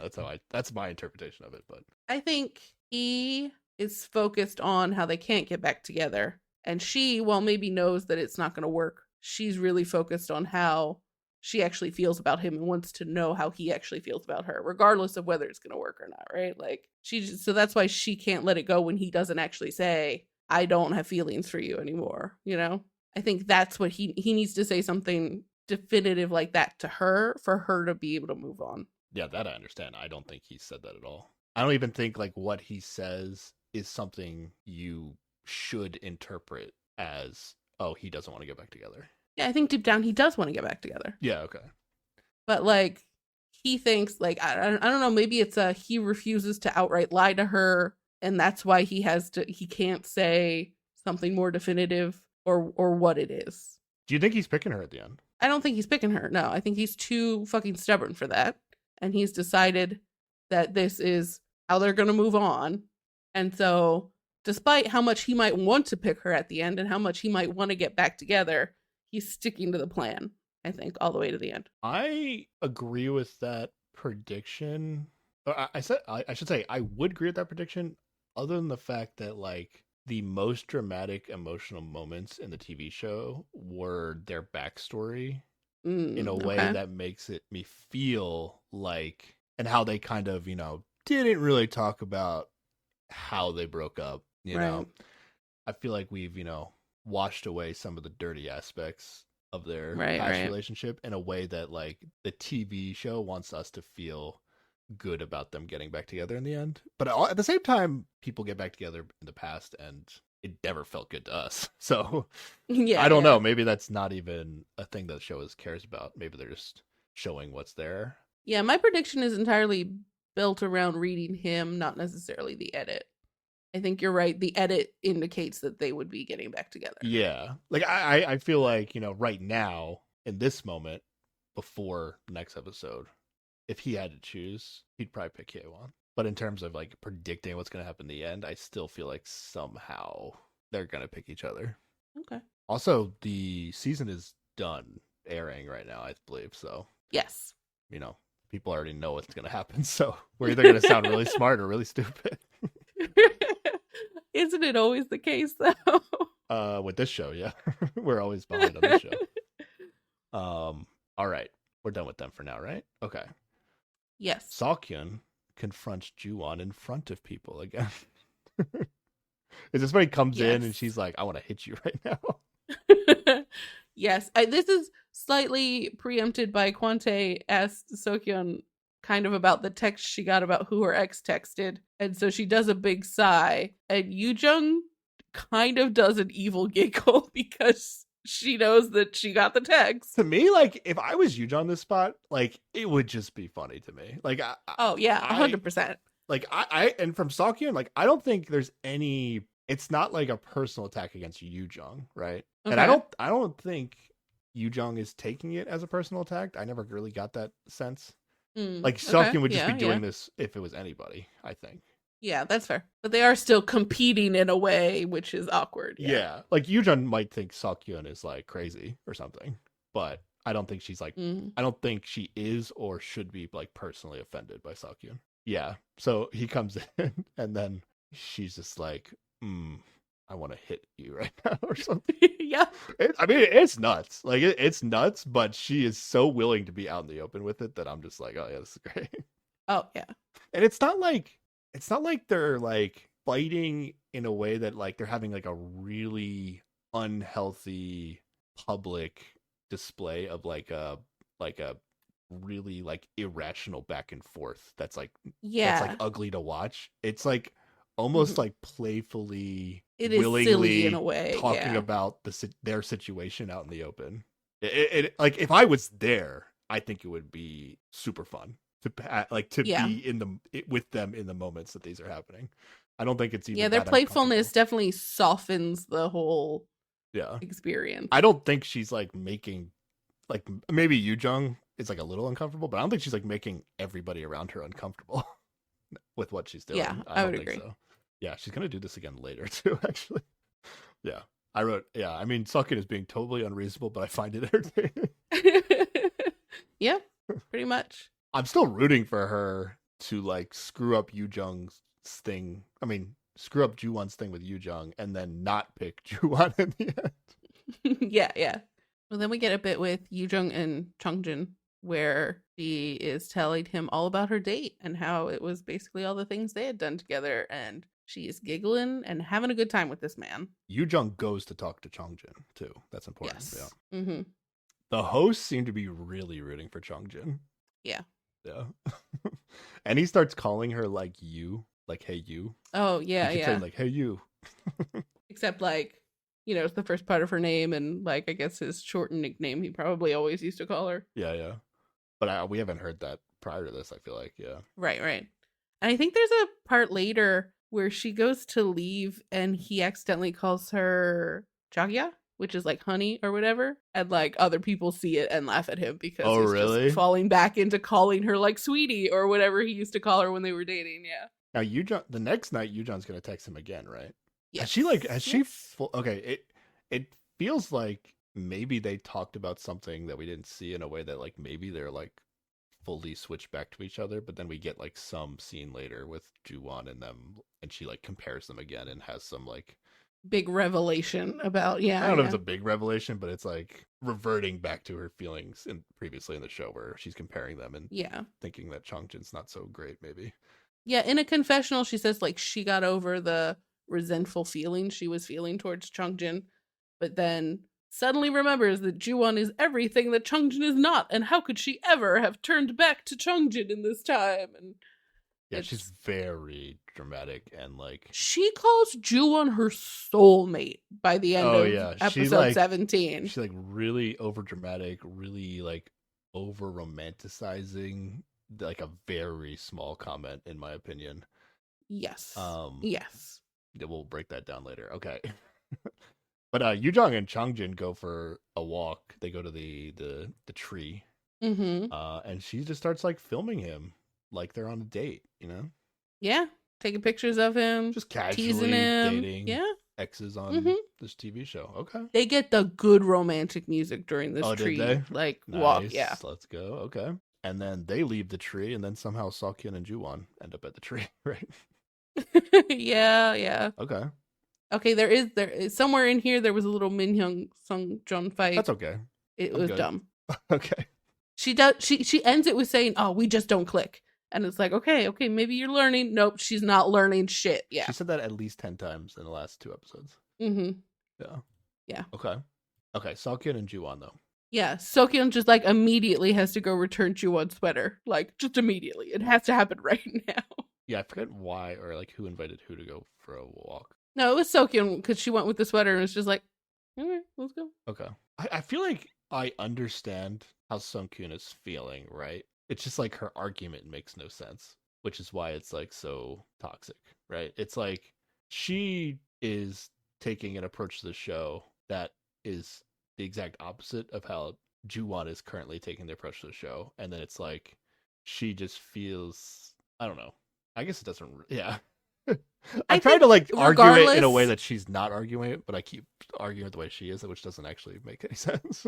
Yeah, I think regardless of how she was approaching the show, she's just using it as an excuse. She's annoyed that he's found somebody and wants him to stop showing interest in that person. Yeah. So if not to get back together, to at least prove to herself that she still has this power over him that she's sure she has, right? Yeah, that's what I wrote. It's like it's also like a frustration, I think, of not being able to control him. Mm-hmm. Oh, and I was wrong. It wasn't Chongjin who did the Jagya thing. It was Ju-won with Seokhyun here. I mixed up my pet named people. It's Ju-won that calls Seokhyun the pet name rather than Chongjin and Yu-jung. No, he does this shit in front of Dongjin and Haewon. Oh, okay. I wrote in my notes good on Ju-won for standing up for himself right here. With whatever Seokhyun's nonsense argument is right here, Ju-won was just like, nah, you're not making any sense. You're not making any sense. There's no chance in hell I'm texting Jong-un. It makes no sense. He does say like at some point like, why didn't you just ask me to text you? And then she was like, no, that wouldn't make any sense at all. That's not what I want. something Yeah. that also doesn't really make any sense. But like, I guess what I get from Seokhyun's perspective is like, I not that I agree with it, but it's like she isn't over him, but also knows like they shouldn't get back together, which like I agree with. So Right. like Right. that Yeah. part of it I understand. Like I understand how she's struggling despite having like nothing else going on in the show, I guess. Well, Okay. I guess maybe she's being more terrible because she has nothing else going on in the show actually, but yeah, whatever, it's fun to watch. But I'm not defending her. I'll be honest. I'm just trying to get in her head a little bit. Yeah, yeah. And I think like again they do a lot of circle arguing and they never seem to have a productive conversation, which does drive me a little crazy. Yeah, so this is where I wrote like it's actually kind of similar to like Dongjin's nonsense argument about this not being a Mhm. TV show where you get back with your ex. She thinks you should always text like the person you dated that day because like you're not. I don't know what she's trying to say. Like you're not following the prompt properly or something if you don't do that. I like honestly just think that's all an excuse. Oh, I know it is. I know it is. But I think he's arguing that like her texting multiple people is like making him feel a certain way also, you know? So they're both like saying like, "Oh, the way you're texting is Yeah. making me feel like worse, like has made me feel like worse than the way like the other person has been texting, you know?" Like yeah, it It's makes him weird. feel bad that she's texting a bunch of guys. It makes her feel bad that he's only texting one girl and they just can't seem to accept that they feel bad about different things. Yeah. So, let's just talk from a strategy perspective. Purely, Okay. not a Mhm. what is good behavior perspective, but from a strategy Okay. perspective. Okay. What Sawkins probably, or part of what she's probably struggling with, is like, okay, he's only texting Yujong.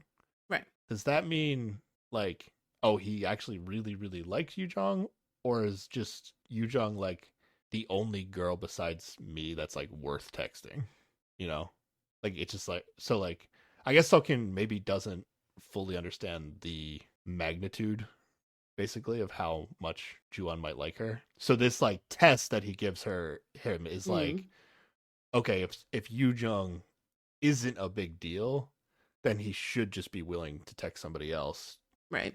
I think to her, she thinks Yujung is a big deal to him. And yeah, this telling him to text somebody else was a test to determine if that was true or not. And so now that he has continued to text Yujung, she is convinced that he has big feelings for her. I don't know though because I feel like well, if Sokin's reading it at least the way that I'm reading it, as far as the approach that Juwon took to handling the test is like he kind of broke the test by being like, you asked me to do something unreasonable, so I just texted her again, which isn't really answering the question of whether or not, oh, is he going to text Yujong because he likes her or because it's just the one person he talks to. Oh, I thought she just thought he was making an excuse. Like that, him saying it's unreasonable was just an excuse. Okay. So you think after he texted Yujong, she is in the mindset that, okay, no, they're serious and Juwon is over me? Ooh, I don't know if she thinks that Juwon is over her. Because I think she still probably thinks she could sway him, but is maybe upset that she doesn't seem to be doing that right now. Like, yeah, she might think he is Like, kind of over her. so I she guess still then. thinks, like, oh, I still have control over him, but he's, like, fighting back in a way that I don't like, that, like, more than he usually does. I don't know.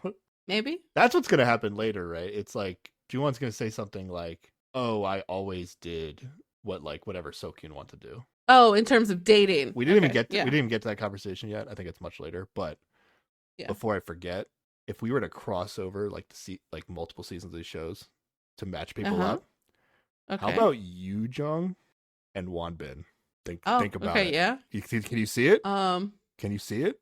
I just don't see her having an interest in Wanbin, Why honestly. She not? seems like she would be Similar too cool age. for Wanbin. Are She's they a too cool similar for age? Juwon. Come on, Yeah, but Juwon thinks he's cool and and that has the works. confidence of a person who thinks he's cool. Oh, okay. That's Wanbin does true. not have the confidence of a person who thinks he's cool. Okay.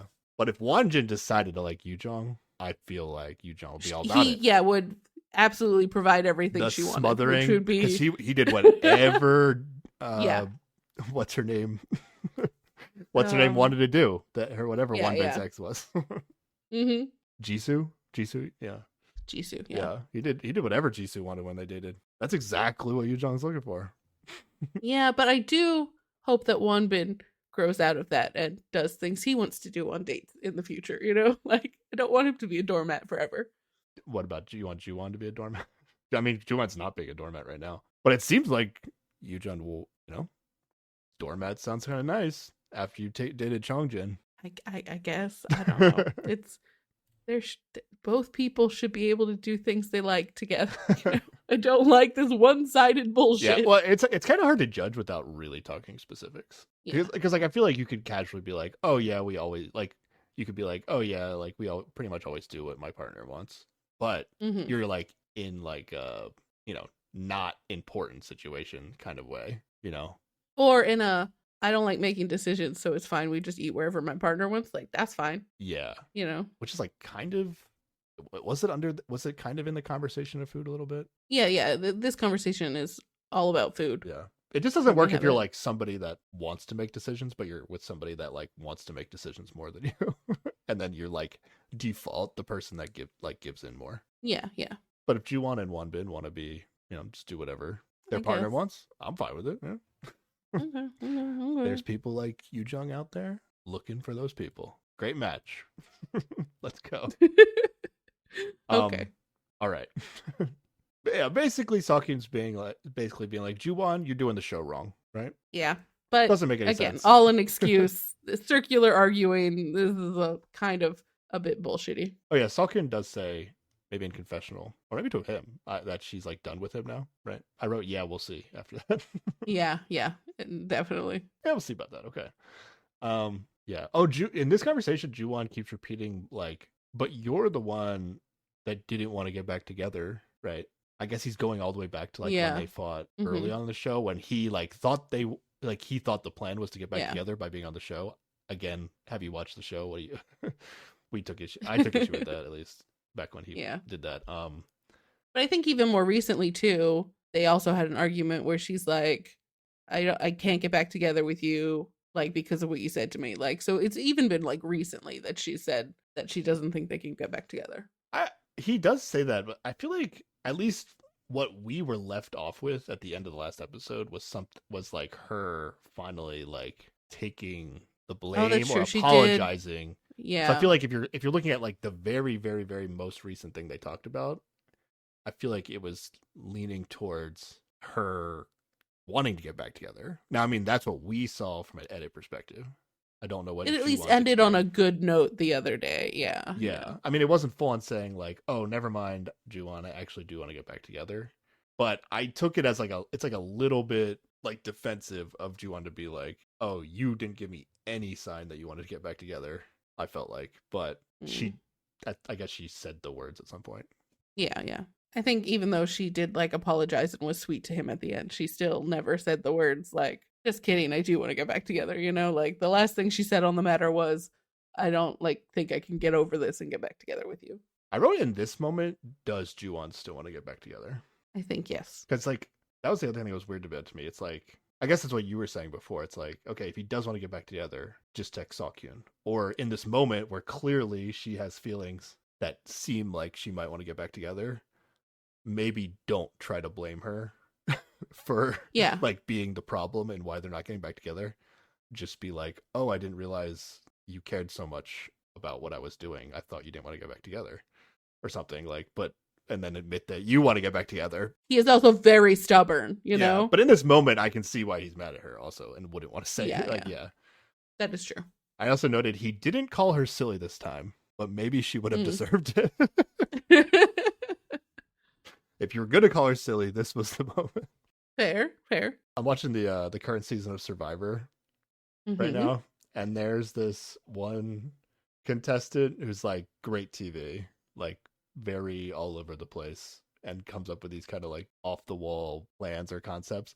But he loves to like do something that seems like it should be nothing, and then he like goes to confessional and be like, "This was all a test."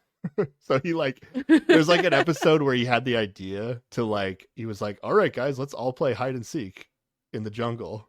And then like it cuts to the confessional, and he was like, "I got everybody to play hide and seek, but really, it's all a test to see like how serious they are about winning hide and seek, just to see like who the real people that care about, like super competitive people that care about, are like willing to go the extra mile." And like I'll tell you, all these random Survivor people that are starving and hungry, and it's not for this hide and seek was not even a challenge on the TV show. They took this hide and seek so seriously, Sarah.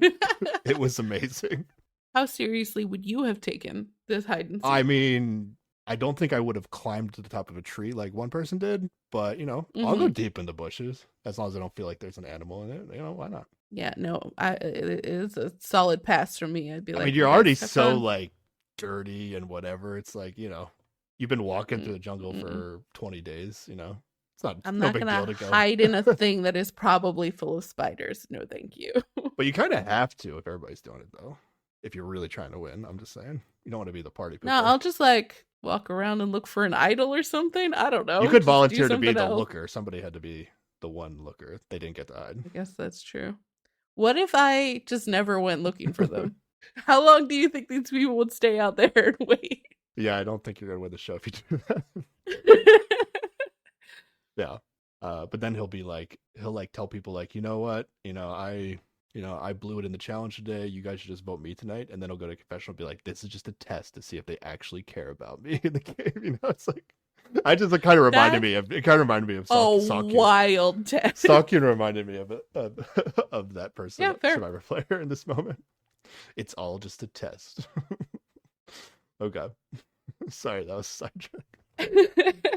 All right, then Juwon is going to go talk to Haewon. Yeah, they seem to be bros. This is not a thing that I at least in a one-on-one scenario, I feel like we've never seen this configuration before. Yeah, but it seems to like continually happen now. Yeah, apparently they're like best friends and everybody knows it's not romantic. Yeah. Okay. I think they just both like to like stay up late and drink, which is maybe what it is. I don't know. I don't know what their friendship is built off of, but... And I mean, at this point, it seems to be built off of telling each other their woes, right?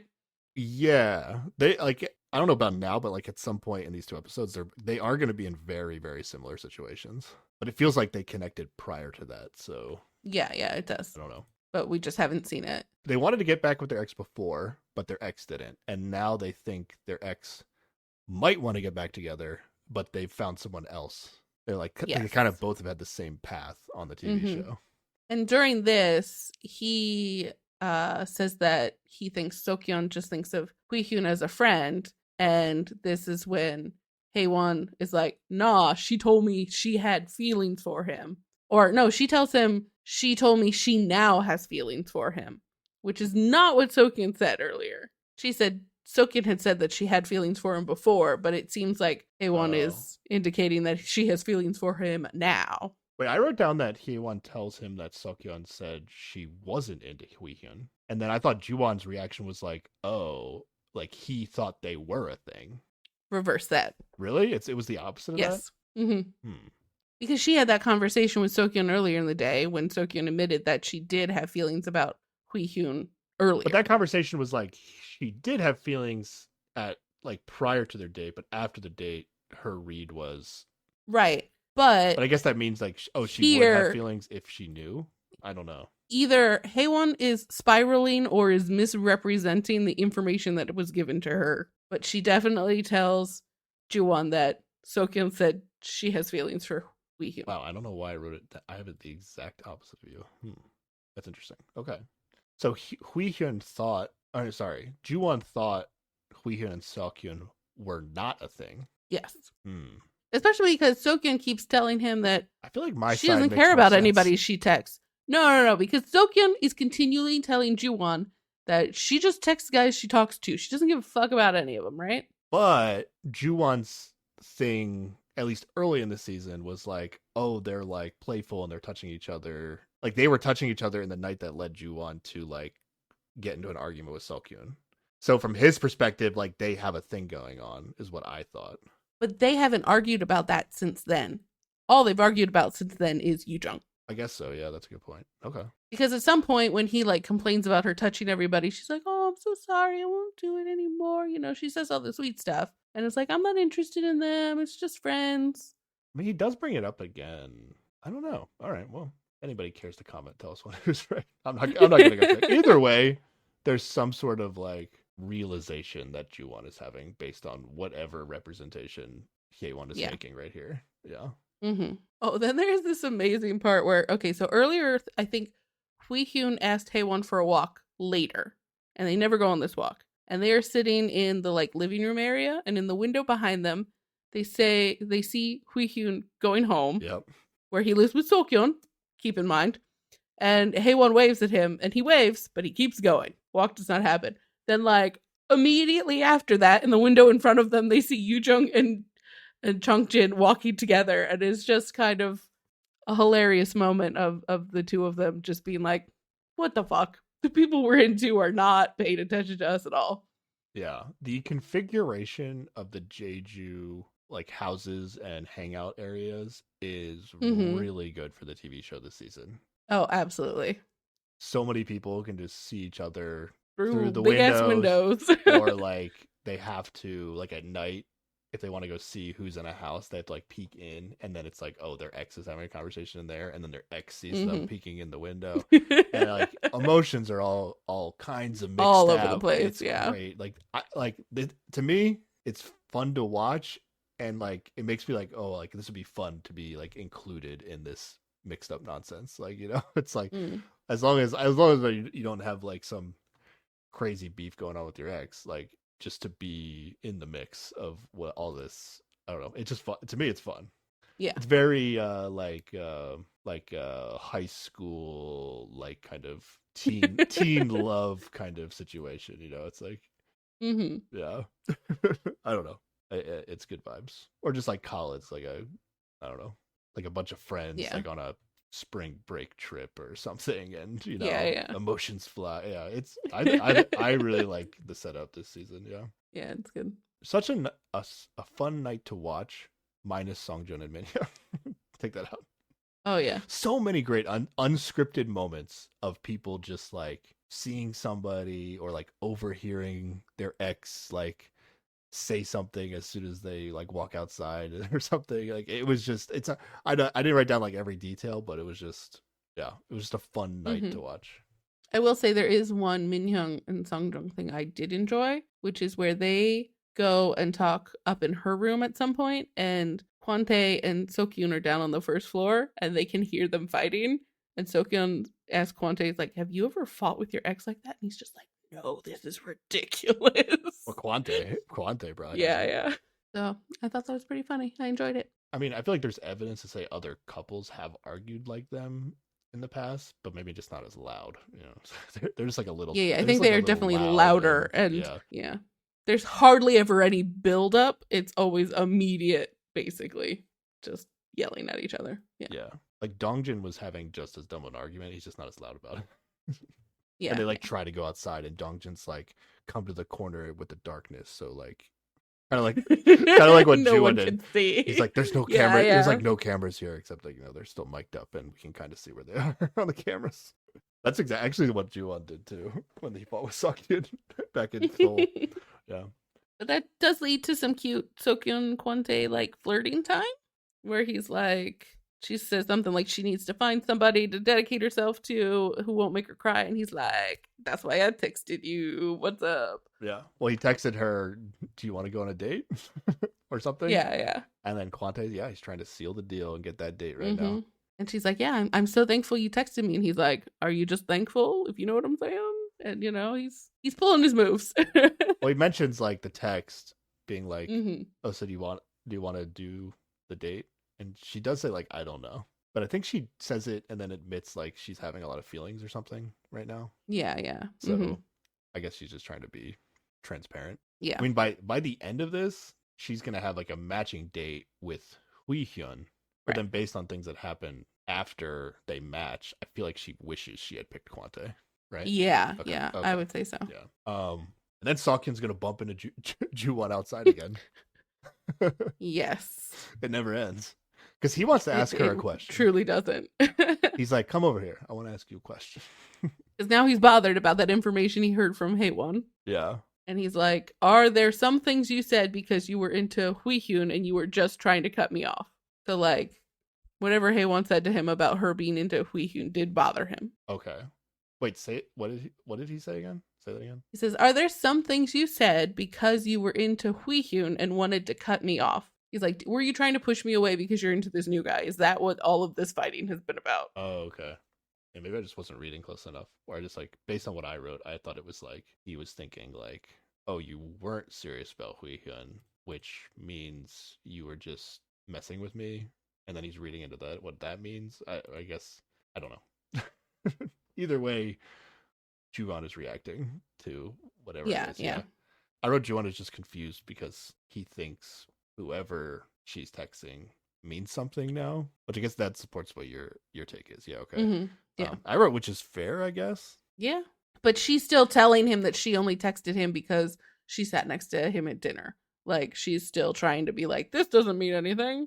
Don't worry about it. It's both like true, but maybe not 100% true. But I feel like it's mostly true, right? Like anybody she's texted so far, I feel like truly has not been a huge deal to her. But it doesn't mean there was like no reason that she texted them. So okay, yeah. I feel like it's closer. To me, it feels like it's closer to what Seokhyun is saying, where it's like it's closer to nothing than something. But I still think she's trying to pass it off as more nothing than it is. Even more nothing than it is. I guess so. Yeah. Yeah. I guess the thing that Juwon is not considering, which is what we have talked about before on the show, which is like she has to text somebody. And I think I even threw out a question in one of the past episodes was like, would Seokhyun have texted anybody on the show if she had to? Either if not necessarily the entire show, but on certain nights, I feel like there were definitely days where Seokhyun would have just took a pass if she was allowed to. Yeah, I agree. And it might have been several nights, I think is kind of what I'm saying. Yeah. Mm-hmm. And it doesn't seem like Juwon is considering that aspect, at least in this moment. Yeah, in this moment, Haewon got in his head about how strongly she feels about Hui-Hyun. Yeah. I actually kind of just believe Seokhyun, I'll be honest. Like, she hasn't cleared up the misunderstanding yet with Hui-Hyun. So from her mind, it was just like, okay, text somebody today. Oh, I sat next to Hui-Hyun. We talked a little. It was that fine. Is fair. I texted him tonight. And I feel like that truly is all it is in this, at least for this one day. Yeah, you're right. I think it's her texting him the next day is actually more significant than texting him today. Okay. Because that is after they've talked about things and maybe cleared some things up, and she's maybe open to that again. Yeah, which is confusing. It's like it's confusing to Juwon because even if he chose to believe her now, the same thing's gonna happen tomorrow, and it's actually for a totally different situation. Yeah.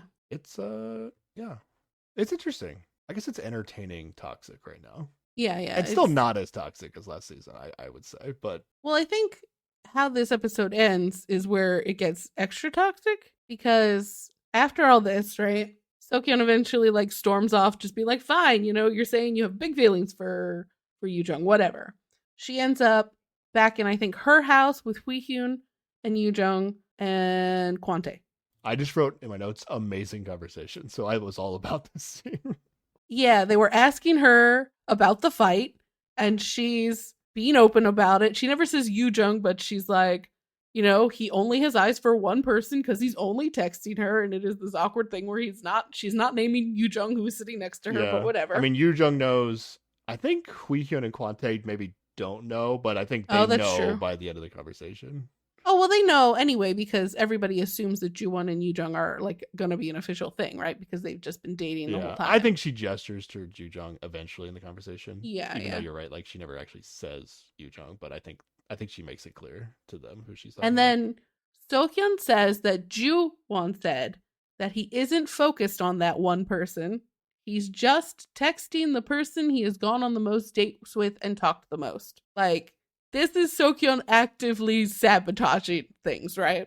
To some degree, she's basically going, Yoo-jung, he is not serious about you. He told me he does, and he didn't say these things to her. I don't think. Like, I don't think he said any of this shit. I think he did in some capacity. He might have. I don't remember if how you're much. Trying to though. get into Seokhyun's head here. I see what you're saying. Yeah. I think that's a totally fair read. For whatever reason, maybe I was just so glad that the conversation was happening and it was so good. But Mm-hmm. I never in this conversation felt like there was any like hostility between Seokhyun and Yoojung, and I felt like she was just being very candid about her perception of the situation. Now, is she throwing in a word like sometimes you can throw the word just into a sentence to make it Mm. seem like a little worse than it actually was, you know? Yeah, yeah. Mm-hmm.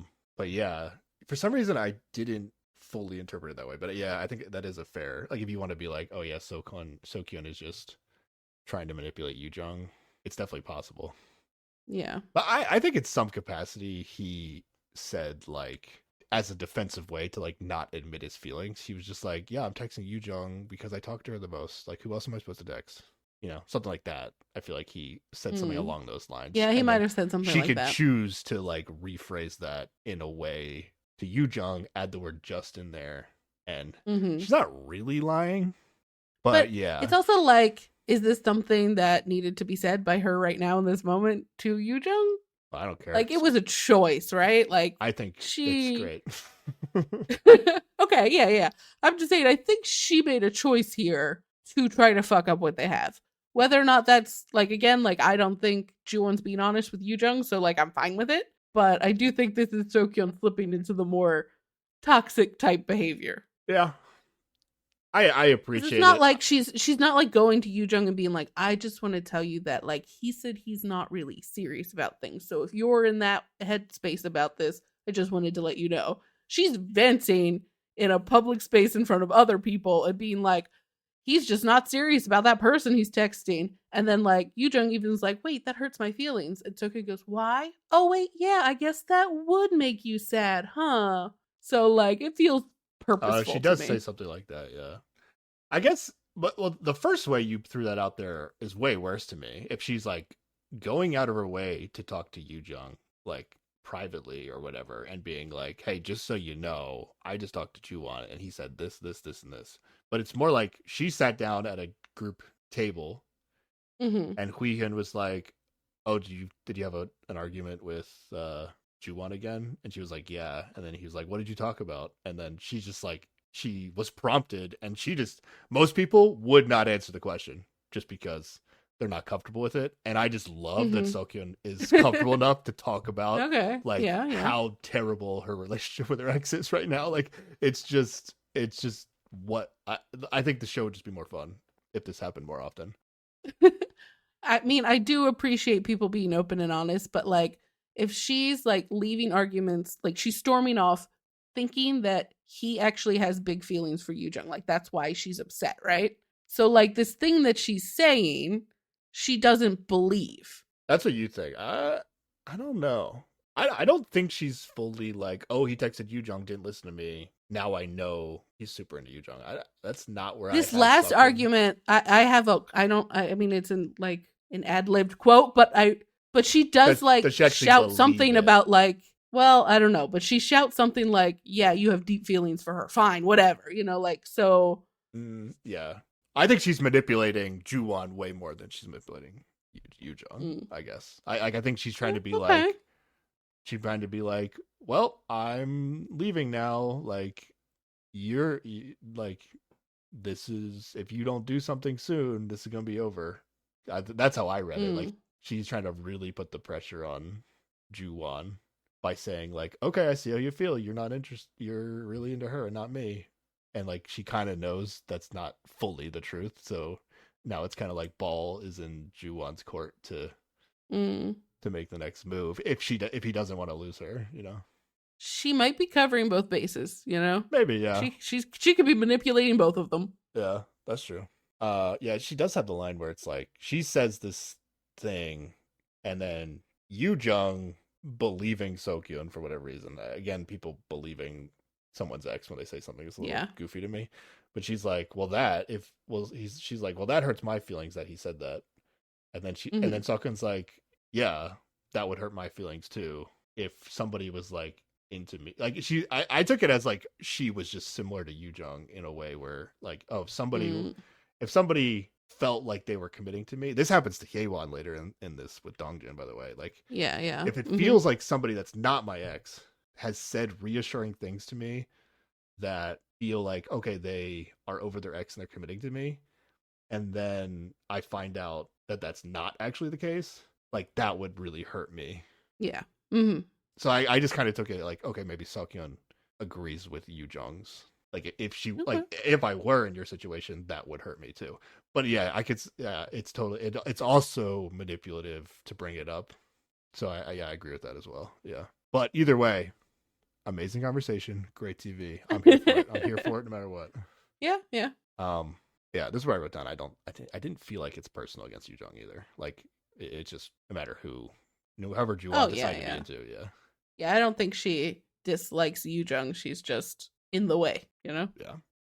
If anything, though, I guess doing anything could help Seokyeon here because maybe the hosts say, or she has like a confessional that kind of illustrates like she just might not like any drama in a relationship or maybe just like a new relationship, maybe. So like even just showing, even if Juwon was committed to Yu Jong, just showing that like he's coming with like some level of baggage is like turning off Yu Mm. Jong, it seems, right? Yeah. Or she's almost like, well, if I got to deal with some bullshit, I might as well just go back to my ex. Yeah, I guess Like, I that's true know too. Yeah. what I like about him, and I know what the bullshit's gonna be. Here's the other thing that I want to point out. This is similar to how people left comments that disagree with us. No Okay. matter what Seokyeon says about Juwon, Mm-hmm. she will always say, "Oh, but he's a good guy and he's an angel." Like when other people are complimenting Oh, him. that's not true. You don't think so? Did that not happen? No, there's definitely a part where somebody refers to Juwon as an angel, and Sokin's like, he is not. Oh, but she Like says this no, he's evening not. because she's But then she angry she takes it back about. though and says like, "Oh no, he is." Though. Okay. That's Does what I thought. she? Okay. That's what I thought happened. Yeah. But in this I think I conversation, missed the taking it back part. Yeah. Yu Jung is straight up like, "Is Juwon a good guy?" Like asking Seokyeon. She's like, "Yeah, he is a good guy." So like she didn't Oh, that's sabotage true. it in Yeah. that standpoint. Like she's not willing to say Juwon is a bad person, even though it seems Juwon has treated her poorly on this TV show and when they broke up and in the past. You know, it's Yeah. like there's some grounds for her to say, "Yeah, he's not great sometimes." But he's like, no, he's actually a great guy.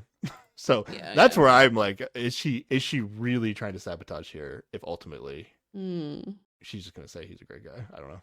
Or is she saving face for when she tries to get back together with him later? Because why would she get back together with someone that she said was a monster? I don't know. I guess I don't think Sokyun is saving face by doing anything she's doing on a TV show right now. So I don't think, Fair. yeah. And then there's a moment where like Yu Jung admits, and then this is great too from Yu Jung. She admits in this conversation with Seokyeon there that she has worried that if Seokyeon just wants to get back with Juwon, then Juwon would pick Seokyeon. And Seokyeon's like, Yes. yeah, she at least says I felt the same way. Does she say she still feels the same way? I forget. I think what she says is that she's like, yeah, I told these two because Huihyun and Kwante are there. That's how she says it. That Juwon would come running back if I wanted So him. she admits that she at least felt that way before. So Seokyeon is actually like confirming Yu Jung's worries about Juwon. But again, I think, but this is very authentic from Seokyeon, right? Because she has said this when Yu Jung is not in the room.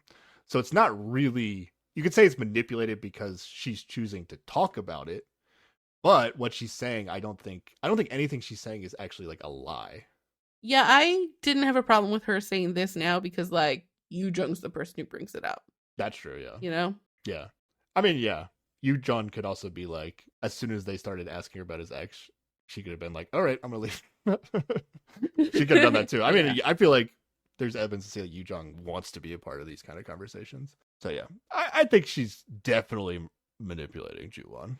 I'm not gonna say she's like really hardcore trying to manipulate Yu Jung though. I think it's more of, I think she's actually giving her more accurate data than what she already has, right? like it can be both things. Both things can be true. Is telling somebody the truth manipulating them? I mean, I guess, but also if it is, depends on your motive. I guess. I yeah. I mean, ultimately, it's better for Yu Jung to know the truth. So if it is manipulative, it's good manipulative. Okay. Yeah. Okay. Amazing conversation. One of the best. One of the best I've ever seen. So good. We are both dating the same person. Let's have a candid conversation in front of other people while that person's not here. Yeah. It's fun. Like, everybody's getting in on this. Huihyun's got nothing going on, but he gets to be part of this amazing conversation. Kwante's got nothing going on, but he gets to be part of this amazing conversation. Keep it fun for the people that have nothing going on. Last season, Jisoo had nothing going on. She was just depressed. It was sad to watch. It was like, it was not fun. It was not fun. You're not wrong. But right now, this is chaos, but it's fun. Fun chaos. All right. Episode 17. That was end of 16, right? Yes. So episode 17 was titled A Story That Has Not Been Told. I still don't think it's told because I don't know what it is. I thought we were going to have some like amazing backstory revelation or something in this episode. Yeah. And I was like, who's it going to be about? And then yeah. I don't know what they're referring to with that title. No clue. The story remains untold. But we do get Ju-won in the morning reading the book he got in the breakup package from Seokyeon. Let's go. And she left little notes in it. It's working. And he's feeling some things. Say what you want to say about Seokyeon. It's working. Classic dating shows that we've been watching. I want to say Korean dating shows, but I just don't watch enough American dating shows or other country dating shows to really be like, oh, this is a Korean thing. Yeah, I don't know. But these are just the only ones we watch. But yeah, we are not having dates today because it's a barbecue party day or something. That's what's happening. Yeah. Did they have a day like this? They basically got a day off. They showed some conversations before they got to the barbecue, which was like their dinner, but they kind of yada yada through most of the day. Yeah. Dahae and Jong-un go for a run. I wrote it down because I liked it. Okay. People working out is attractive, I'll be honest. Okay. Dongjin also seemed impressed by this. He came out and he was like, oh, they're running. And he takes out his phone and starts like filming them. Okay. Dongjin's into it. Go on. Yeah, sure. Dahae and Jong-un, those are two people he might have feelings for. At least one. Sure, maybe. Okay. At some point, Ju-won just asked Yoo-jung if she fell for Kwante. But like super casual, like they just bumped each other outside, and Ju-won's like, "Yes, did you fall for Kwante last night?" And I wrote down, "Okay, that was cute." Like I've been hating on the Ju-won Yoo-jung. Yeah. I've been hating on the Ju-won Yoo-jung dates. I've been 2xing through them. That was a cute moment. That's the kind of dumb shit I like right there. No. That's the confidence I like. I feel so good about a relationship that we can joke about. How you could have fallen for somebody else. I mean, she also didn't text him yesterday, so. Oh yeah, I guess he doesn't. There is some room for. Oh yeah, maybe yeah. It came across as joking, but maybe there was some level of like. Yeah, just checking. But she was like, "Yeah, nope, didn't fall for Kwante, no chance." Mm-hmm. We do get some flirty teasing between her and Changjin at some point in this day in the morning. Anyway. Yeah, and then we get a scene like Huihyun tells Seokyeon he wants to date her. Let's go. Seokyeon better know now. Yes. He's directly told her he's interested in her. I would like to date you. No excuses. Yeah, they clear up their misunderstanding. I mean, Seokyeon's misunderstanding, pretty much. She tells him she is between Ju-won and someone new, but does not indicate if that is Huihyun or Kwante at this point. Well, I think she said it like, I'm deciding if I want Ju-won or just anybody else. It's actually okay. Like I took it as like kind of the same sentiment Dahae's going to give to Dongjin, where Dahae's going to be like, Dahae basically is going to tell Dongjin like, regardless of who I pick at the end of the show, my actual decision that I'm making is either you or not you. Meaning like if she picks Changjin, it just means he's not picking Dongjin. It doesn't actually mean like anything between her and Changjin. And that's how I kind of took what Seokyeon's saying here. It's like it's more about okay, that's fair. Yeah, I don't know if Huihyun took it that way, but that's how I interpreted it. I also was thinking like I feel like it might have hurt Huihyun because didn't Seokyeon also have like either one or like 2 dates with Kwante like really early in the show? Yeah, and Kwante and Huihyun seem to have very opposite early dating approaches, where like Kwante I feel like made it very obvious that he liked Seokyeon. And then she goes on a date with Huihyun, and Huihyun's like not making eye contact, and it's like she's like, "Oh, I guess this guy's not into me," Yeah. Whereas like maybe if she dated Huihyun first, I don't even remember what order they dated. Yeah, no, she definitely dated Kwante first, I think. Yeah. Or she texted Kwante first, but yeah, if Huihyun had like made more had just like if they had a good date first. I don't know. I was just thinking about the comparison between Huihyun and Quante because it is kind of tough, like because Quante is getting like shit on for being like too forward, right? And then Right. Huihyun has theoretically like missed out on potential dating time with Seokhyun because he like wasn't forward enough, I guess. It's Yeah. just like what's better, Sarah? Tell me what's better. Because it's like damned if you do, damned if you don't, honestly. By the end of this episode, I'm gonna say Quante's approach is better because he seems to be like they're having some cute ass flirty times that make me believe that she's more into him. Yeah, but we're deep into them like being friends now. I'm saying like in the early stages of the show, what's better? Well, she was into Quante. Quante pivoted. It was his fault. Okay. So you think in a box, Quante's approach is better? For Seokhyun. Or okay, but that's where it's like really tough. Like, how are you supposed to know?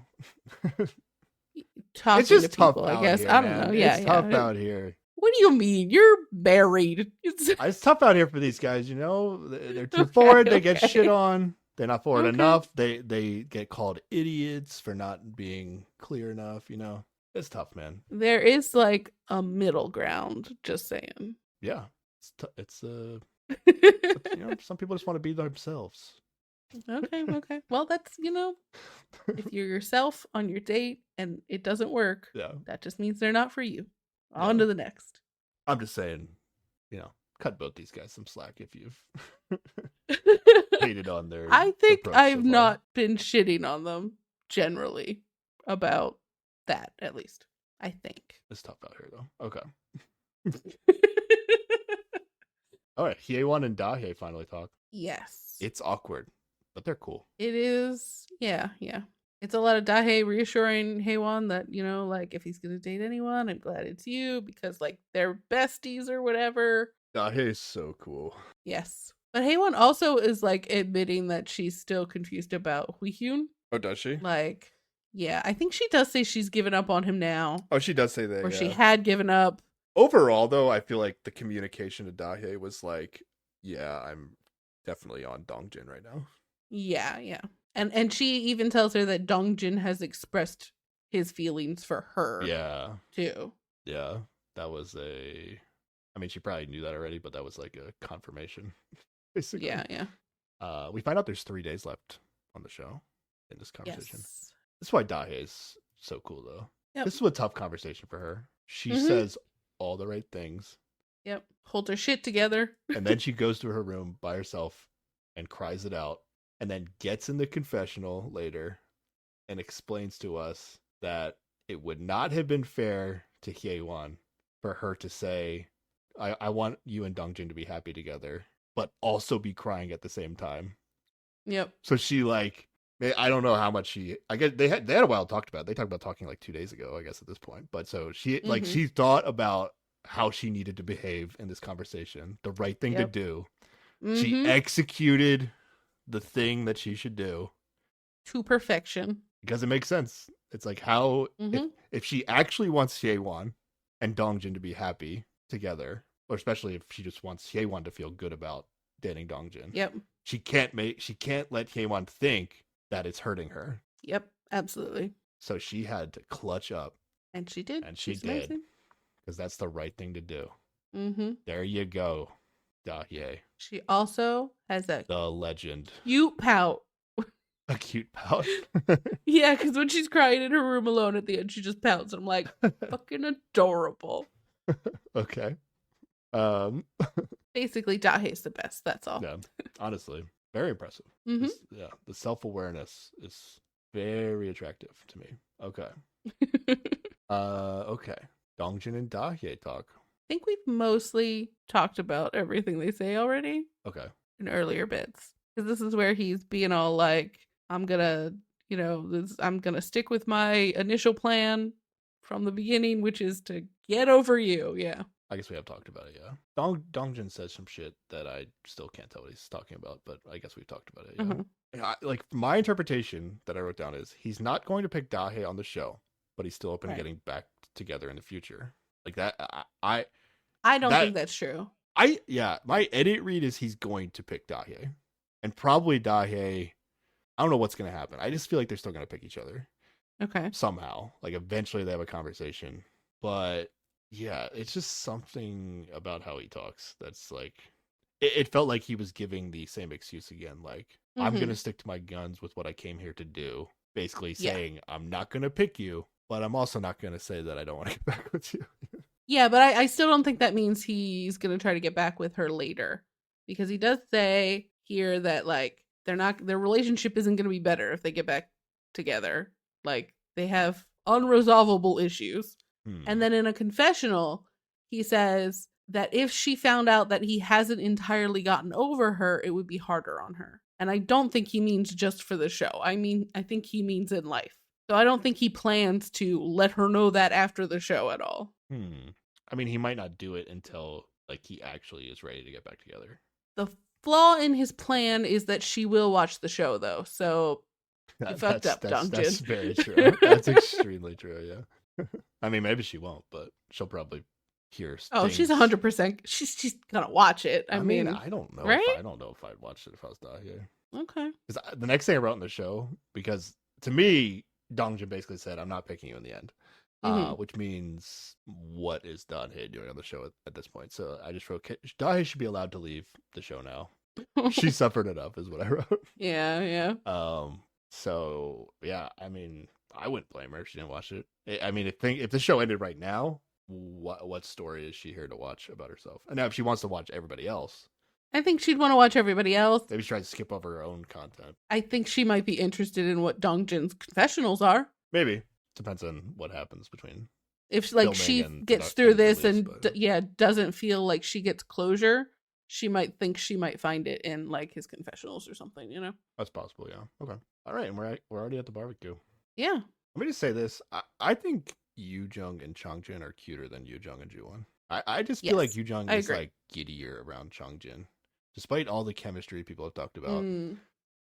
I might just be biased though against Juwon, but that's I might be my too, but I that's how I agree. feel. Yeah.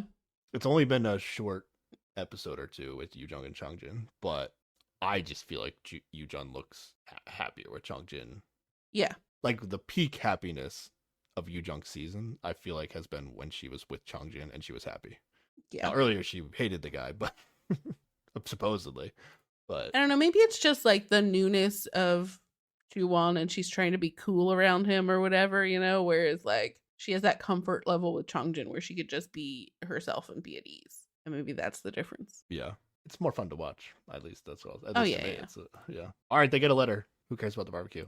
You can go on a date with someone you want tomorrow, but you can only go on a date if both parties choose one another. You cannot pick your This ex. has got to be the last one where you can't pick your ex, right? Like Yeah, yeah, this is I'm going ridiculous. nuts here. Okay. If your decisions aren't mutual, you can't go on a date. Text the name of the person. So they don't have to ask each other out there, but Yeah. So here are my predictions. mm-hmm. I wrote down the obvious ones basically. I wrote Dahye and Changjin, but I wrote although Okay. Changjin might not match on purpose. I wrote that down. I wrote Dongjin and Hyewon. I thought that was a lock for sure. Yeah, yeah. And then I guess it did happen, but we're gonna get some nonsense. Okay. And then I wrote Seokhyun and Huihyun, but I also but Seokhyun should be getting it. Whoever Seokhyun decides, she should be getting a date with because she can't pick Juwon. Right. So Mm-hmm. Huihyun and Kwante should be picking her. I thought she would pick Huihyun, but now I kind of wish she picked Kwante. Yeah, yeah, yeah. And then for sure, Yu Jung and Juwon are going on a date. Oh, yeah, of course. So Definitely. yeah, That's what I also thought. I Yeah. had that on lock. Okay. It's what we really get, but we don't find out until much later. Yeah. I was just gonna say, they spoil in advance that Songjun and Minhyung both pick the person that they are least likely to match with. Yes. like, yes. like they weren't gonna match with anybody, but if there was a chance to match with somebody, they picked Juwon and Yu Jung, knowing that they like those two would probably pick each other. They Mhm. don't, but Yep. yeah, what if like Juwon or Yu Jung decided like I'm gonna pick Songjin or Min Hyung as a throwaway? Well, Juwon does the throwaway, right? Yeah. What if Juwon threw Uh-huh. away on Songjung and then they ended up going on a date? That shit would have been crazy. That would be hilarious. That shit would have Yes, been crazy. yes. There would have been so many conversations that needed to happen to explain what just happened. Yes, absolutely. That would have been great. But we don't get that. We only get Dongjin and Haewon match and Seokhyun and Huihyun match. Yeah. Chongjin does a throwaway.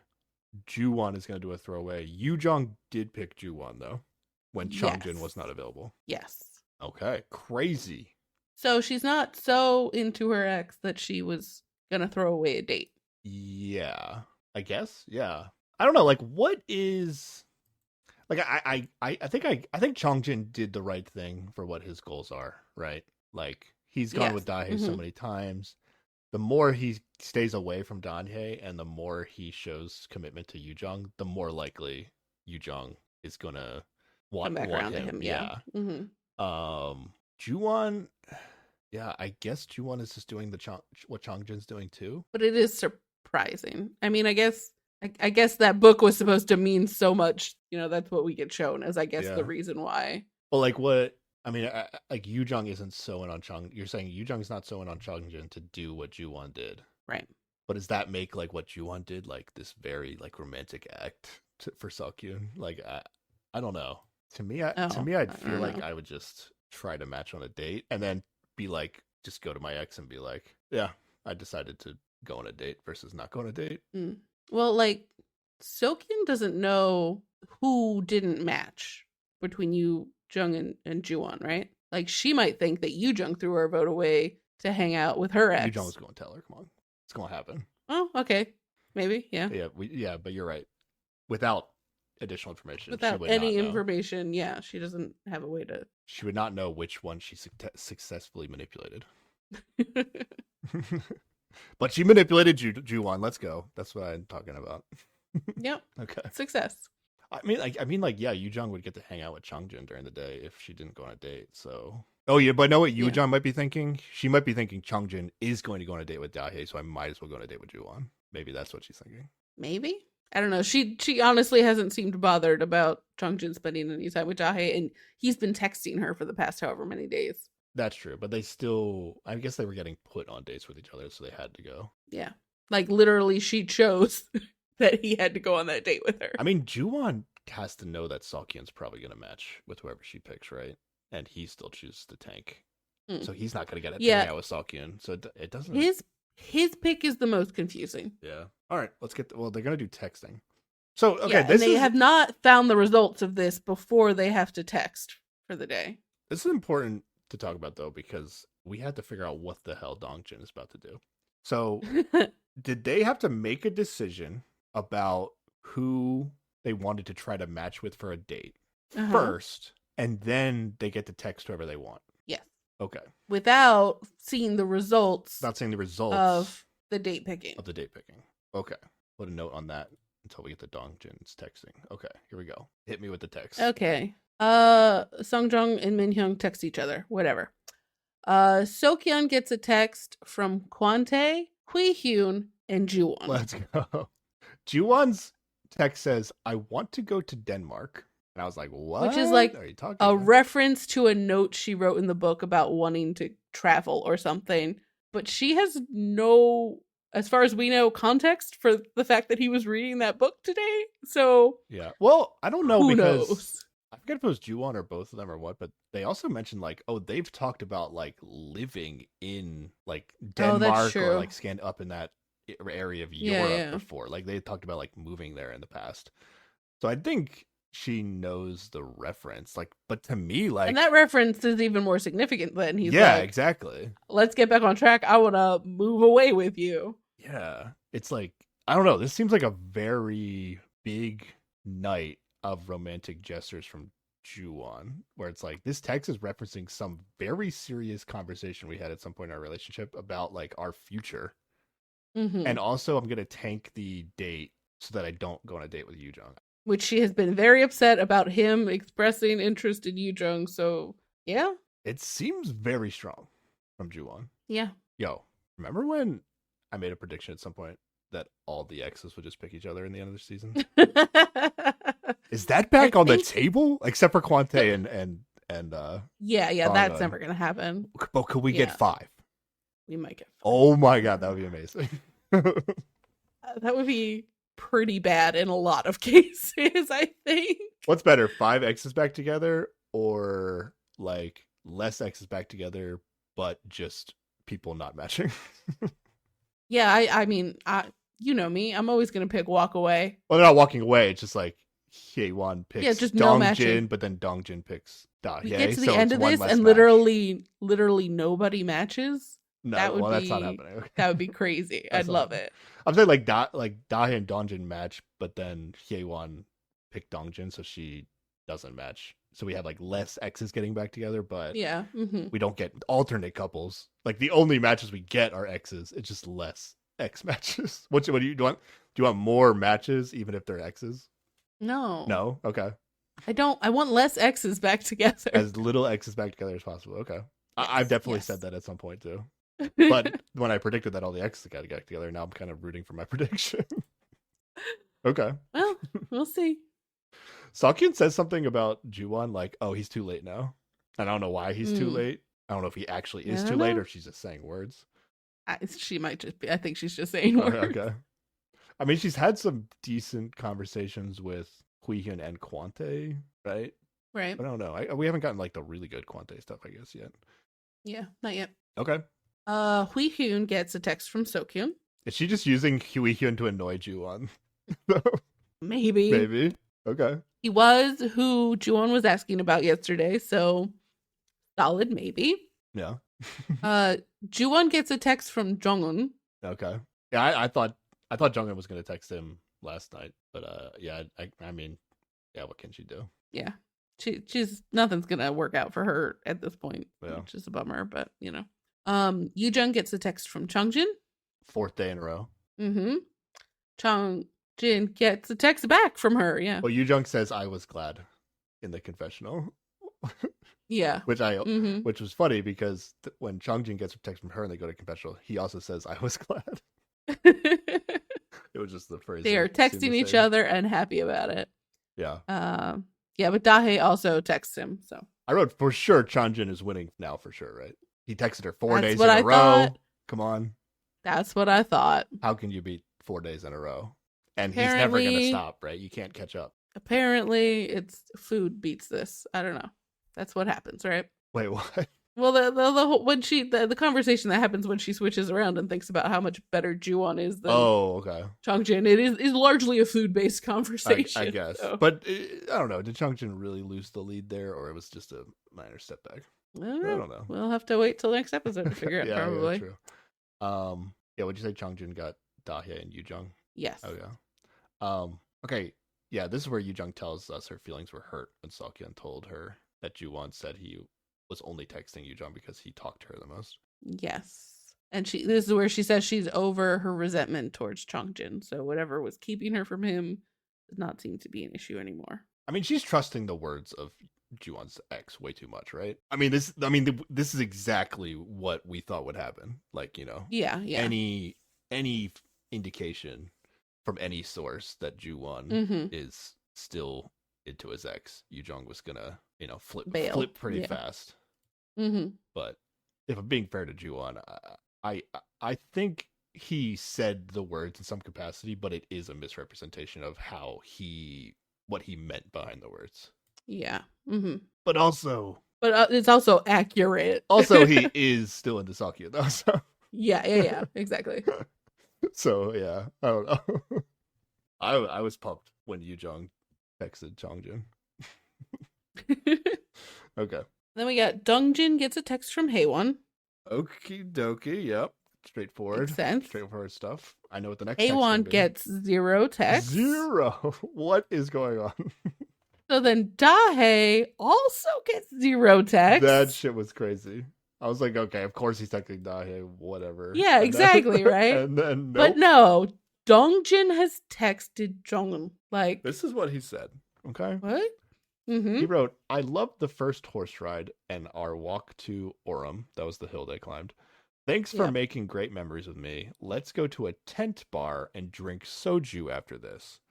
Now, does he mean after the barbecue? I don't think so. Does he mean after the show is over? I guess. Like, this is like, is Dongjin just like trying to keep as many relationship doors open when the show is over? Like, that's how I feel right now. He's like asking her on a date in the real world, right? Like, Yeah, that's what's happening? exactly. Unless it's like in his head, he's just trying to like keep a platonic friendship with her, but like this is not the time to communicate those feelings in this text message. Exactly. He also has not gone on a date with her today. This is out of nowhere. Like, yesterday, he went on a date with her, didn't text her. Yeah. It is confusing. In confessional, he says he was trying to make up for the night that he went on the first date with Jong-un, but he texted Dahae because he had to apologize. And so he felt he was behind on a text to Jong-un, and he needed to do that to express that he was thankful for the time they spent together. Again, like, words can come out of this man's mouth and you could say them to a woman. It doesn't have to be a text, you know? Like, I don't know. He says he realized immediately that he fucked up, but it was too late. But we've had other people who have texted production and been like, wait, no. Let me text this other person instead. He could have done that, but did not seem to do that. Yeah, like I can speculate on what maybe he was going for, but again, like he is not good at telling us what is actually going on. Like I wrote down, maybe I was just not following him at all, but I thought like he mentioned something about, oh, I thought the person I was texting was gonna be what was used for the matching. Didn't he like say something like that? I think he said, like, matching for dates. Basically, Haewon was already taken care of for today because he was going to match with her for the date, right? So therefore, she would know his feelings for her because he matched for the date. Oh, he's getting a little like 2-for-1 action. Okay. Yeah. Okay. I don't. Yeah. Okay. Let me think about it for a second. Hold on. Is it? It's not the worst idea. I mean, no, it's a terrible idea. Yeah. I mean, it's bad if he's serious about Haewon. It's not bad if which he, all like, of his indications that he, like, the only feelings he's been willing to admit to are to Haewon about Haewon. Yeah. I feel like we've seen this before, but I want to say like maybe something like this happened last season, but I feel like it might have been like, okay, I matched with the person that I'm serious about, but I texted the person I dated that day. But he's like texting a person he dated yesterday, which makes it like real goofy. But now that you've said that, it like I can at least see how his brain got there, where he sees like I owe her a text, plus I'm gonna match with her with Haewon already, so I'll just give her this throwaway text that shouldn't matter anyway. But in the text, he asked her out on a date. I mean, nobody else knows that. And then also, That's like, true, in though. confessional, he says that, I forget if it was Haewon or Dahae, which order it was in, but he basically started writing a text to one of them, erased it, started writing a text to the next one, erased it, and then wrote this text. Yeah. I mean, with that thought process, though, it kind of makes it seem like, okay, he is like trying to spend time with her after the show. I mean, it did seem like they could be like two people that vibe together, even if it's not romantic. So maybe he's like, oh, this is like a good friend I could have. Yeah, but that's not what these texts are for. It's not. Oh no, I totally don't agree with what he did. I'm just saying, at least like for most of the show, I cannot tell you what Dongjin is thinking. But right here, I can like see how he got to this point almost now that we've talked about it. It's still the wrong thing to do. Terrible gameplay. But I also think it's still fair to like. So what I wrote was, is he punting on the TV show now and just keeping the door open for as many relationships as possible? Like that was my initial reaction. Now that we've talked about it, I love that. Oh yeah, I hate it too because it's not even like it's like schmarmy or whatever you want to call it. It's just kind of like, yeah, none of these girls are going to date you if you do this. Like it's just bad strategy. It's not going to work. It's gross and also bad strategy. Yeah. It's not like, I mean, if he's not like super head over heels for any of them, I don't really mind it. It's just like if his goal was like, I just want to like keep a good friendship with all of you, and then maybe something will happen later. But with all the, how he treats Dahae, and then, I mean, we really felt like, Haewon really felt like he had some level of commitment to her. Yeah. And based on the edit we saw, that seemed to be a fair read. That's what he said in confessional even, too. And I guess that might still be the case, but Dongjin has like backwards logicked into this. Oh, I can get away with like sending her a text for some reason. But yeah, it's terrible gameplay no matter how you want to look at it. But okay, I'm a little less confused at least about it. I'm satisfied. Okay.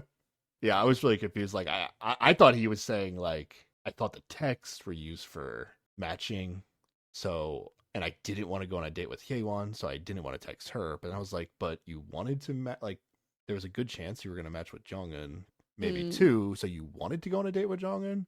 But I can see how he tried to do this like 2-for-1 for some reason. He thought he just had like a throwaway text, but it's still really bad move. But yeah. He goes to talk to Hyewon. Okay, this is why it's like it comes across as like so fucking evil, right? Because I think he did just think he had a free text. I believe this now based on how everything else is gonna play out, right? So because everybody gets up from the barbecue and it's just like him and Hyewon at the table, right? And he like makes eye contact with her and he just kind of laughs, like and like in the context that I originally thought, I was like and from whatever Hyewon's perspective is like, you just didn't text me after all the reassurances you gave me. And then the first thing you do when you look at me is you laugh in my face. Like, but from Jongjin's perspective, that's not what happened. Because he knows that he picked her for the date. So in his head, he's just like, oh, this is going to be so funny when you realize what I did. But then he doesn't really say anything. He just laughs. And then Hyewon gets up. And then eventually Dahae like sees she's sad and comes over. And then Hyewon's like, yeah, I don't really want to talk to you right now. And then he like really realizes he fucked up. Basically. Yeah. That's how it goes down. Okay, that all adds up now with okay. I can see into Dongjin's head, at least with what he decided to do. And why he laughed and why he was like surprised. Yeah. Okay, it makes sense now. Okay. But then on top of that, like Hyewon also didn't get a text from Hui-hyun, who had texted her yesterday. So she's just like, what the fuck is happening? Like, so she begins to spiral. If only Hyewon know that the texts mean nothing to Hui-hyun. Songjong's like the only one that knows that, right? Mm-hmm. Yeah. Yeah, it's really not worth looking into anything that, like, Hui-hyun's texts are not worth looking into at all. Right. But also, Hyewon is correctly assuming that he texted Dahae, right? And I don't know if she ever finds out the truth. Oh, is she? By the end of this night, right?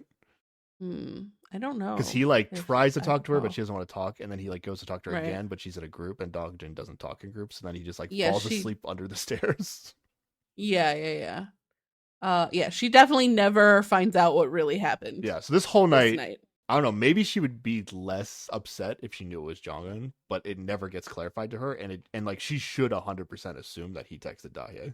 Yeah. Mm-hmm. It's gonna be a real awkward beginning of their date tomorrow. Which sucks because when she finds out she matched with Dongjin on a date, if she thinks he texted Dahae, but he wasn't allowed to pick Dahae for the date, she might think him picking her for the date isn't that meaningful. That's true. But if she did know that he texted Jongin, maybe, I don't know. I can see a world where he's able to clean this up when he finally talks to her. Yeah, I think he will. Because he's going to get a chance to when they go on this date. I didn't think there was, like, coming into this podcast, I did not think he could explain himself in a way that made sense, but now I think he actually can. So maybe we won't get all the X's matching in the end. When he laughed in her face, I was like, holy shit. It's like, what is happening? I think that was just a awkward laugh of I just fucked up. Oops. No, I don't think he fucked up in that moment. I think he just thought... I didn't think he just thought like, oh, Hyewon doesn't know what I did. This will be funny when she finds out. I thought it was his response to the awkwardness, you know? But then when she was like really mad and said, I don't have anything to say to you, then he was like, oh shit, he tries to talk to her, but he's not willing to like, or she already said, I have nothing to say to you. So he doesn't force her to be like, no, I really need to talk to you right now. And he doesn't want to like talk to her with other people there, so he just doesn't get the chance to clarify it. Yeah, wow, what a goofy ass situation. That's actually really funny. All his own dumb fault. Yeah, but it's not actually as terrible ultimately if he just goes if she's willing to talk to him. If she's willing to talk to him, I think it's gonna be fine. she'll still think Yeah, he's yeah. dumb, but I think Yes. she'll know where his heart is at least because he didn't text Dahye. Like that's the worst Yeah, case that's true. scenario. Yeah. But he did think about it. Hopefully he won't tell her that part because Oh, that's did he just say gonna that? make her I really couldn't follow the whole like I did this. I wrote this message, then I erased it and changed the name. I was like, Yeah, yeah, yeah. okay, he did actually think about texting Dahye. Yep. Oh, then who? Okay, that's Yeah. spicy as hell now. Okay. Wow. All right. To be in Dongjin's head, man. Come on. It's a mess up there. All right. we get a little bit with Yujung and Juwon where he fixes everything, I guess. While Because Dongjin is sleeping under the stairs. What? yes. Under when they're talking, yeah. Yeah, yeah. Because she just brings up what Sokyun said, which that's Yeah. great. I love that. I love this about Yu Jung. She just, she's pretty straightforward with the things she's thinking about. And It's I think great. he says that Sokyun just said it because he texted Yujung last night, and then he basically tells her, "No, there's only you," which is not true, but I don't know. He reassures her. She believes him. There you go. Okay, wait. I was lost in my notes while you were talking. I wrote he says Seokhyun is over him because he texted Yu Jung yesterday. Oh, right. Yeah, Okay, that that's makes sense. That's what we followed. yeah. Right. Mm-hmm. He's telling this to Yu Jung. Yes. But then I wrote like, so he's not texting Yu Jung in order to get back with Seokhyun now. Like, is he like almost confirming that by prefacing it with like, She does not I take don't it that know. way. I don't. I am It's surprised. weird. Like she comes out of this, he says, that the thing Sokyun said about him only choosing Yujung because he's talked to her the most is not true, and that he's only into Yujung. And she does not question the fact that he did not text her tonight. Okay, that's odd. But she also, I don't think, doesn't know yet that they have not matched for the date, right? Oh yeah, that's like really spicy that they don't match for the date because Seokhyun's not an option. But I don't think it comes up. Yeah, because I guess the final thing in the episode was after she finds out about the date, and then it was this whole comparing Chongjin to Yujong Mm-hmm. to Juwon. Yeah. Oh, no. They get that text while they're together, and he says he chose Dahe so you didn't have to go on a date. And, I guess it's in a confessional. He says he just wanted some rest. I don't know what he tells Yu Jung, but she does not seem to respond, or it does not seem to like phase her. I don't know. Yeah, my notes actually say Juwon is able to explain it, and she trusts him again. But I just put Yep. a question mark after that. Like, what? Yeah. I don't know how we got here, but yeah. And they make plans to have brunch together tomorrow since neither of them have a date. Thanks to Juwon. Right. To Juwon, they don't have a date, so they make a date, but it's not an official date. Yeah. Okay. The next thing I wrote in my notes was Huihyun lends Hyewon his pants. Yes. If you know what Finally I'm, if get you know to what go I'm on saying, that walk. Sarah. Yeah. Yeah. He's like asking her about how official she is with like Dongjin. Yeah. No, Hyun is actually makes a lot of sense in this conversation. At least the beginning. He like he didn't text her.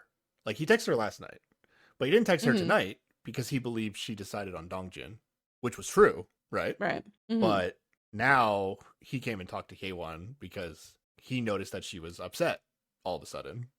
So now, now it's like, okay, if you're upset, maybe things aren't going well with Dongjin. So he's like, yeah. So I think Huihyun's texting strategy, at least in like the last couple of days, actually does make sense. Okay. I don't know why he randomly texted K1. I guess that's like the weird part. But the fact that he didn't continue to text K1, like I can't blame him for. Yeah. I think he just texted her because he was like giving up on Sokyun, and then Sokyun texted him, and he's like, "Fuck yeah, let's go." Oh, true. That's and switched back. Yeah, she admits to him that now that his touching Seokhyun was bothering her, right?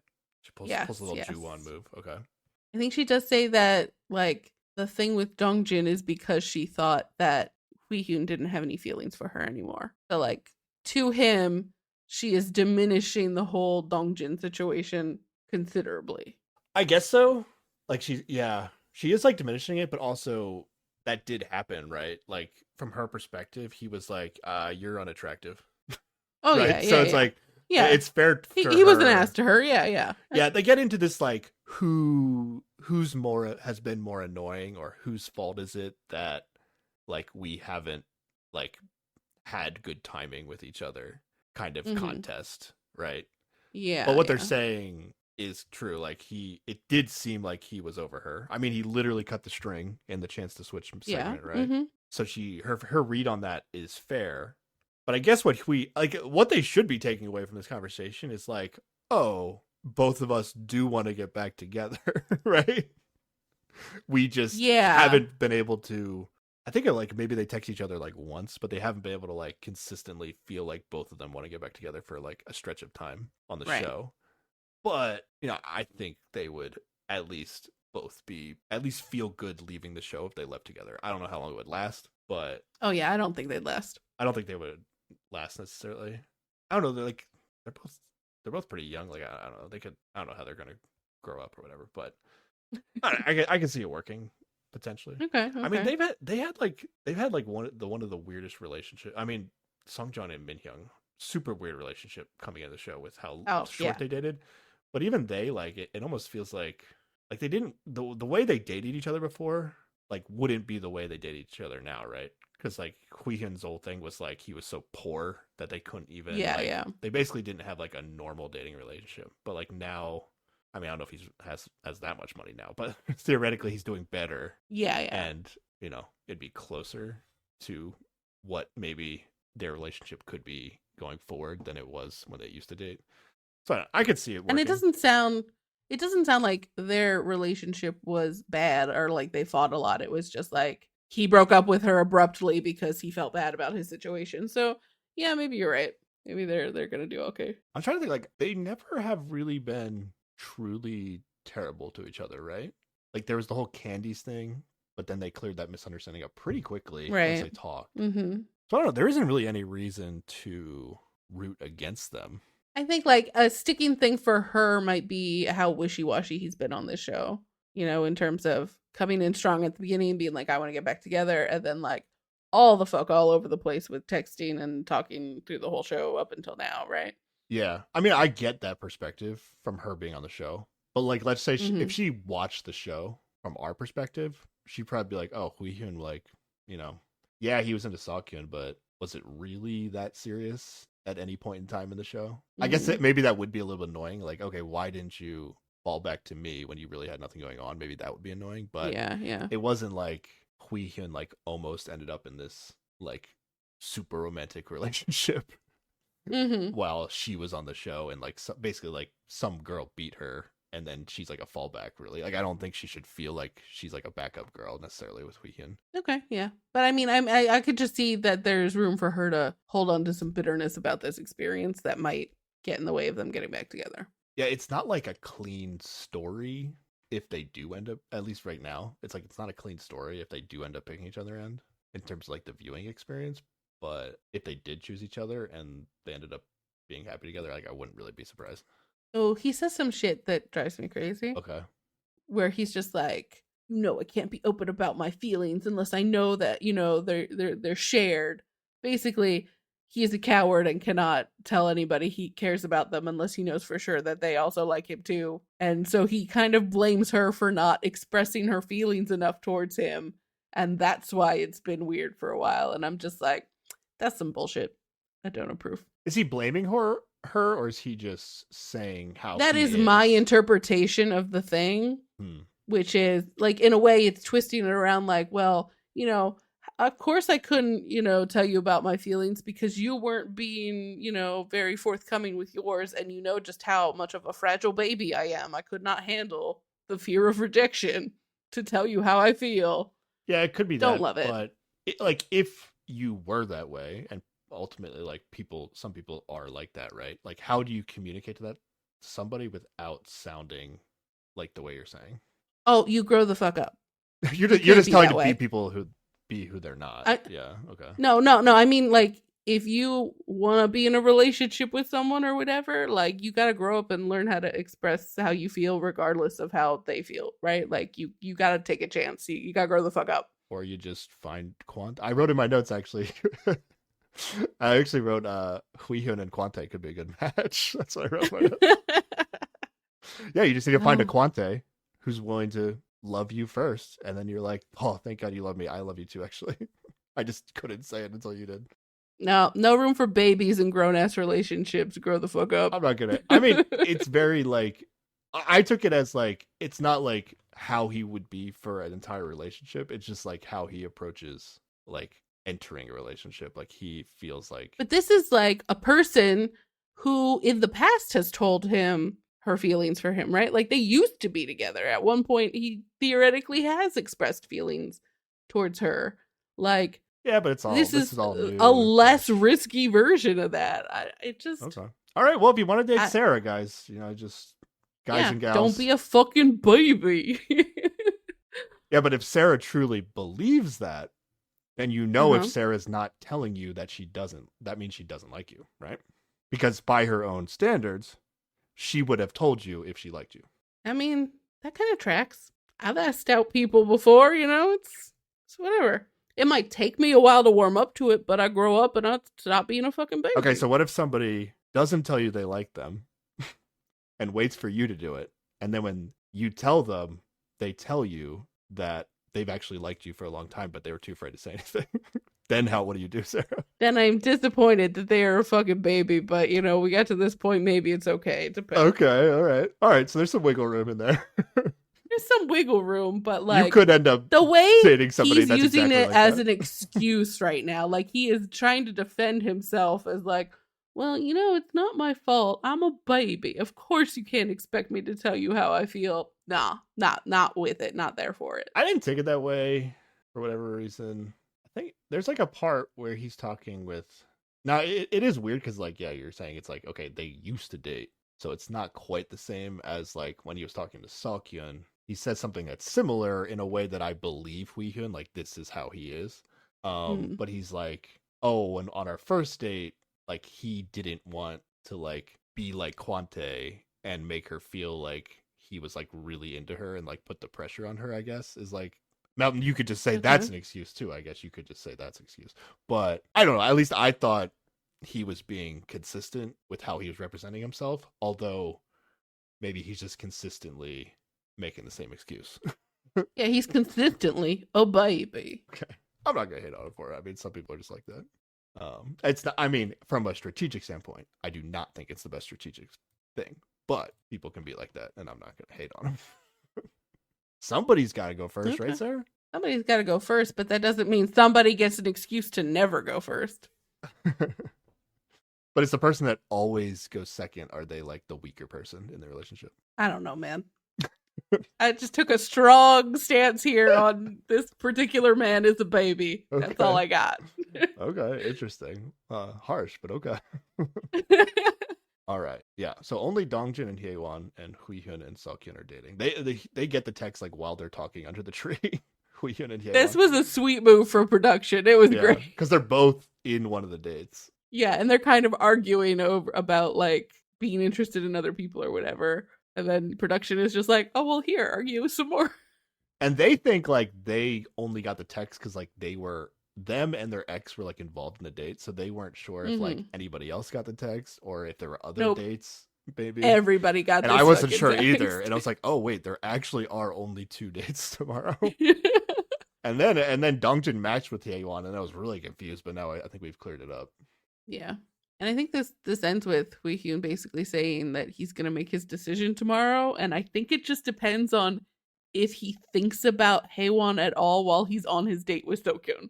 Or just how the date with Soken goes. I mean, the date with Soken's not going to go poorly. There's no way. But yeah, you're right. If he thinks about her, maybe that'll give him some feelings. I mean, how could he not think about her? Like, it's so messy right now. Seokhyun is charming and good at dates. I mean, if he doesn't think about Hyewon on this date today after the conversation he just had last night with her, Mm-hmm. Sokyun's a god. You got to go with Sokyun. You can't. How can you say no? Okay. I mean, she does seem to be good at dates. So, we'll see. Oh, wait. There's a bit of a spoiler here. Do you want me to tell you? Okay. At some point, Wait. not a real spoiler, but an edit read spoiler. Oh, okay. So the host thing Juwon, because they reveal all the dates, right? The host thing Mm-hmm. Yeah, yeah. Juwon is still more into Yujong. So that's how we Yeah. know Juwon is picking No, he's Seokhyun. We know it. We can lock it in. He's picking Seokhyun. okay.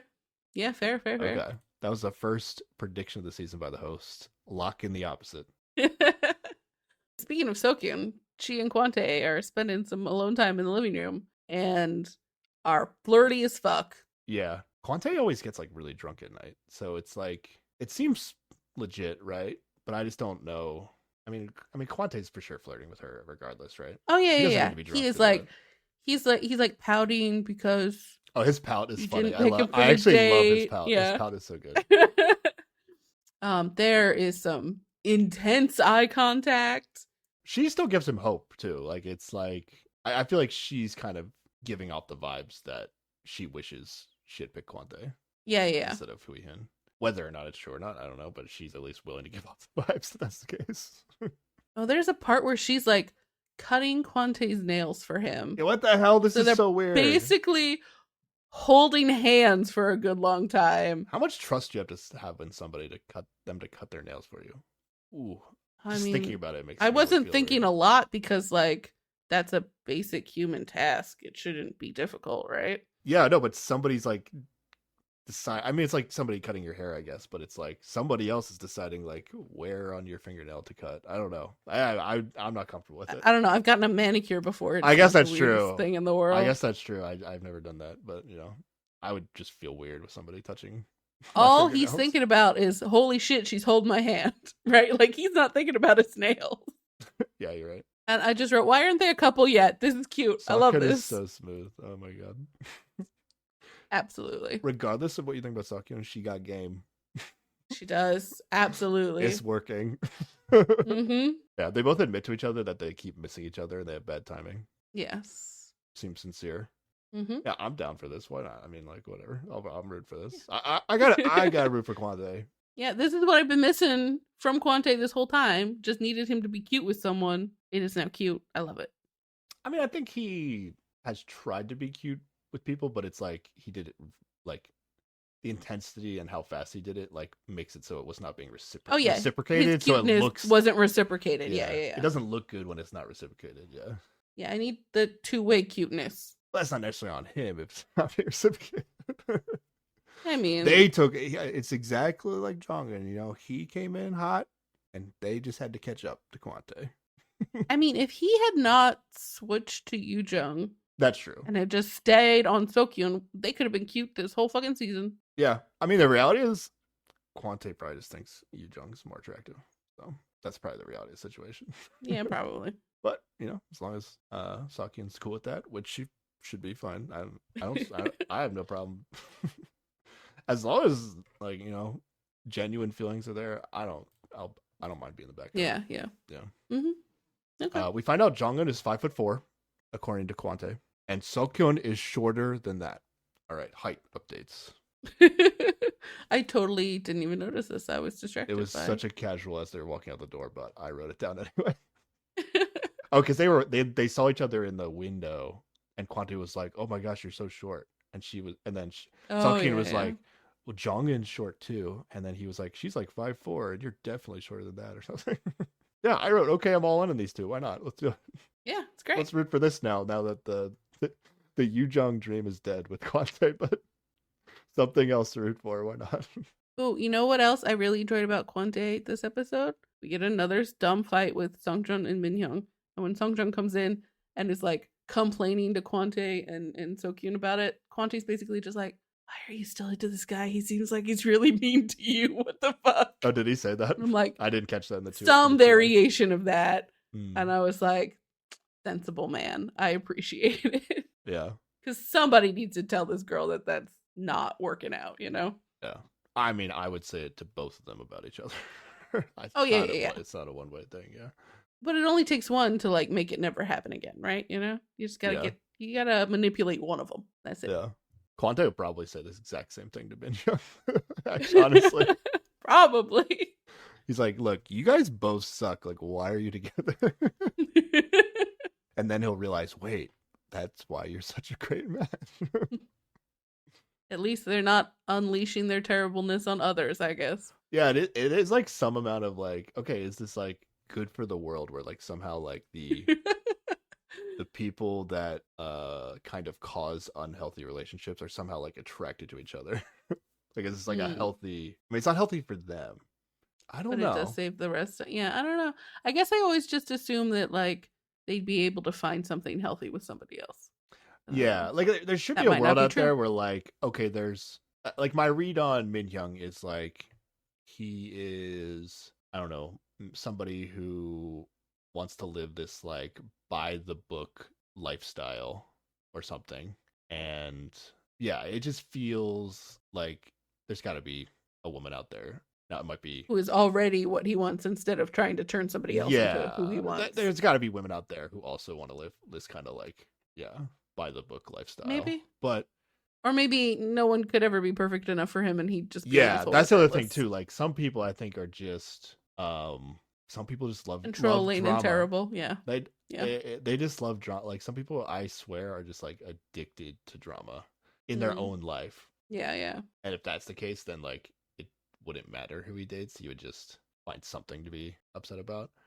And then I don't know, like what kind of person is. I don't really know exactly what Song Jong is looking for. I don't know, but she seemed so happy before her ex showed up, you know? She seemed like Yeah, she was a really pleasant person. she seems to be like kind of broken emotionally in a way that I feel like she like needs to sort out before like Yeah, I don't yeah. even know if she knows what is like a good match for her. Yeah, it's probably not a good time for her to date. You know, she's got to deal with that stuff first. It seems like she knows Min Young's not a good match, but it's not But really not like deep down in her soul in a way where she's going to not go back to him, you know? yeah. Like she might know, but it doesn't matter. She's still trying to get back with him. Yeah. All right. Oh, but then there's a conversation with yeah, Salkyun just tells Songjong everything she is going through in bed. Yes. Yeah, this is I wrote this down only because I just love the openness that Salkyun is like will even though I don't agree with her behavior, like I enjoy the openness and her willingness to talk to pretty much anybody who asks her Yeah, yeah. about the situation. Like she's not trying to like hide her behavior and just be like shitty to her ex privately Mhm. and then try to act like she's I don't know this like super non-confronted like non-confronting person to everybody else. It's like, oh no, I'm fighting with my ex. This is why we're fighting. This is what we're talking about. I don't know. Yeah, I don't agree with the whole whatever that you have to text this girl thing. It was Yeah, crazy, yeah. but yeah, everybody knows about it. She has no shame about it. Yep, yep. I don't know. It's every conversation she has. I want to see it because she's going to say something interesting. But she does, I think, say specifically that she's a little bit swayed by Juwon texting her. Do you want to text her? Yeah, as she should be, right? Yeah. But she also thinks that he just texted her because Yu Jung and Chung Jin are getting along. So who knows how far this swaying will go. That's a bad read. Is it a bad read? Yeah, it's a bad read. It's a bad read. I mean, we have a better view than she does, but if he doesn't want to lose Yu Jung, I feel like he can't ever switch his text, basically. So it's a Yeah, big yeah. deal for him to decide not to text Yu Jung. Mm-hmm. And then she should have seen like, oh, they didn't even match on a date. That's true. She does not mention that. Yeah, that's bigger than anything, I think, because Salkin Mm-hmm. wasn't an option for that. But she still doesn't know which direction they didn't match on. So it might just be Yu Jung True. Okay, yeah, threw it yeah. to hang out with Chung Jin. True, yeah. Okay, do we want to? Okay, Salkin and Ju-won have to got to be a match in the end, right? You think they're gonna get back? I feel like it. Yeah. You might be right. I don't want it, but Also, Yu Jung and Chung Jin yeah. just feels like it's gonna happen. The one I'm not sure is The edit read with Dongjin and Dahye just feels like it's there, but without that, I would say there's a very good chance that neither one of them are going to pick each other. Mm-hmm. But for some reason, I just feel like they are going to pick each other. Yeah, it's. I don't know how he goes from being as stubborn as he is right now to picking her. Like he'd have to suddenly be real honest about his feelings, which he refuses to do. Yeah, I don't know. It's goofy. Yeah. Okay, wait. We have one more talk. Chongjin and Dahye. Did we talk about this? We did not talk about this. Okay. They get to the cusp of her. Oh, this leads into the whole Trying thing. to- Okay, here we go. She's trying to be like, what is Oh, yeah, happening what with the us, hell? right? Like how This shit was about to go down. Yes. Oh, this was so And disappointing. I forgot about and then this. Yu Jung and Ju-won walk in and fuck up the whole thing. We have no Oh idea. no. I mean, we have an idea. Like Changjin, if he was being honest, was gonna say he's mostly into his ex, right? I didn't really care. Like, we know that. Dahe knows that. I Yeah. was just curious to see what he actually said about what he thinks about Dahe. Yeah. Like, does he have... Like, I Is wanted he them to just get to, having a like... buddy on the show, or is there a potential for something Yeah. actually here? I don't know how they would have gotten there, but I would have loved to hear, like, hypothetically, Yu Jung's... Like, you're not with Yu Jung and she's not here. Mm-hmm. Would our dates be romantic? Essentially, is what I wanted to get to. Yeah. Man, we got ruined. Ruined right there. Okay. But then this leads into a fun conversation with the four of them. Mm-hmm. About food and like how people behave in relationships in terms of like who gets what they want more often, basically. They talk about like, oh, when we were in a fight when we were dating, like they say like, oh, Dongjin and Changjin would be able to like fall asleep really fast even when they were like in the middle of the fight. And they thought that was like really annoying. It's just, I don't know. I just love the, like, we're getting like extra little details about their backstory because they're willing to talk about it in front of each other. It's just, the vibes of the season are so much better. Yeah, definitely. Like, I feel like everybody on the show is like really friendly with each other, and that's why they're able to have these conversations, basically. Mm-hmm. Yeah. But yeah, they then at some point, they're talking about food and who gets to pick what they eat, and like basically Yu Jung is saying that when she was with Changjin, it was always like whatever he wanted to eat, and Ju-won says that when he was with Sokyun, it was whatever Sokyun wanted to eat, and so this leads to a confessional of Yu Jung being like, I don't know why I was opening up to Changjin so quickly. Like, that's some ridiculous nonsense. Ju-won's so much better than him. And yeah, I think this is where she more or less calls Ju-won her soulmate or some ridiculous that bullshit shit was like that. Insane. I didn't really follow her logic. I understood it as you were saying. I feel like she might have been trying to say something more than that, but yeah, to me, she's like way over romanticizing. Like, I mean, I don't know what her relationship was like with Changjin specifically when it came to like deciding on what to eat for dinner, but like, was Changjin so bad that it was like she was like, no, I really, really, really want to have this for dinner tonight, and he was just like, absolutely not. We are not doing what you're doing. Like, I can't imagine that's true, right? Like, or was it just like ridiculous. he was always very like he would always say like, oh, I want to have this tonight, and then she like would just be like, okay, just be like, yeah, like she said whatever. Like, yeah, is it like she would give what she wanted to do and then he would like overrule, or is it just like he would always choose and then she didn't have to, but now she's realizing she wished she like had more of a deciding role in a relationship? I don't know. I can't. It doesn't feel unclear. like it doesn't feel like a lot, because I just can't imagine Changjin being that like, no, we're not going to do what you want to do. Mm-hmm. It's just kind of hard to imagine that it's that bad. But yeah. And also, she's just taking Ju-won for his word that from his perspective, yeah, like he always did what Salkian wanted to do. And we don't know if that's actually true either. So it's like, it can't be that strong of a change of heart just because of this one comment. I mean, it seems to be what it is, but it's just like it's not realistic that this would stick. Like, all it just takes is another moment of Ju-won like looking like he's into Salkian again, and she can be like, oh yeah, why did I even I forgot why I wasn't liking Ju-won. Oh yeah, duh. Like he's into his ex. What am I doing? You know? Yeah. It seems very silly. So yeah, all the exes back together. That's the new hot prediction right now. No. I mean, according to this, Yu Jung is gonna. Nah, I'm not buying that shit. Ju-won. No, no, I'm not buying that shit. But Ju-won is everything she ever hoped Changjin could be. Is another bullshit thing she said. But it's not real. It's just. It doesn't have to be real for her to pick him at the end. It's a moment in time that she felt like that. It's not gonna stick. Okay. She has been all about that boy all season. Except for these 2 episodes. She didn't text him. What do you mean? Okay. But she does now regret it. She wishes she could redo tonight and text Ju-won, like. Nah. Okay, there's no way Changjin is ever gonna not text her again the rest of the show, right? And there are so many ways Ju-won is gonna keep texting Salkyun. And there's no way Ju-won's picking Yeah, There's no way but Yu Jung's picking Ju-won if it goes down like that. like she says that that's the thing. She indicates that that's the thing, but it's not really the thing. The thing is she's vibing with Ju-won, and that's what she wants. I And have she's the going to use exact any opposite read. excuse. Exact opposite read. Like she's Really? saying how great Ju-won is when she thinks about it with respect to Chongjin. But Mm-hmm. that's the thing that's gonna cave before.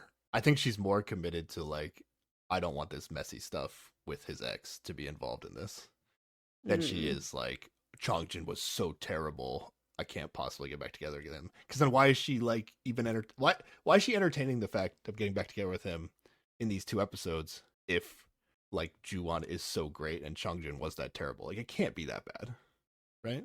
Yeah.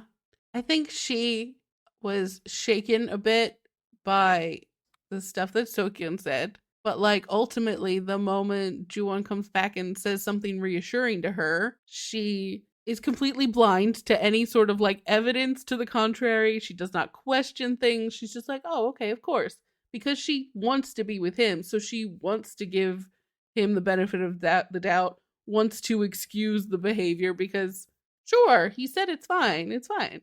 Cuz she's mostly into him. But I'm saying it's romanticization where like she wants Yu Jung to be like faithful to her only and have all these qualities that she doesn't like about all these opposite qualities that she doesn't like about Chongjin. But that's not the reality of the situation, and she's gonna figure that out. I don't think she's gonna figure out that he is not the opposite of Chongjin. And I think that might be like why she's romanticizing everything else so much. 100% Ju-won is picking Seokjin. I'm gonna say that right now. So your Okay, prediction is that they're both gonna end up not matching then. Well, wait, okay, so the way this show Or works Yu Jung's is gonna end up not weird, matching. right? Yeah.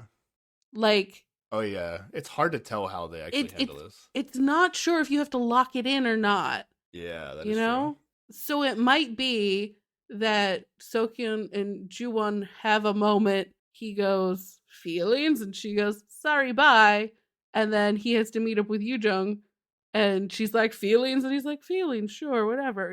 Like. It could be the other way around where Ju-won picks Seokjin, then has to go to Yu Jung and be like, I'm not like get up and walk away, like he's not picking her, and then Yu Jung gets to decide to pick Chongjin after that because Or whatever, yeah. The show can actually kind of manipulate the results that way, where like yeah, it all depends on what order they put things in and who rejects who first. Yeah, like they could probably like if they really really wanted like Dahae and like Dongjin to get back together, they could like make them go last so they can have a chance of like getting rejected by their other options. And then it's like either you choose each other or you go home empty handed, and they know that. And then it's like, okay, maybe we'll just choose each other.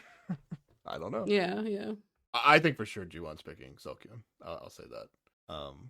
So if Yu Jung picks Ju-won, she's not gonna match. Okay. Yeah.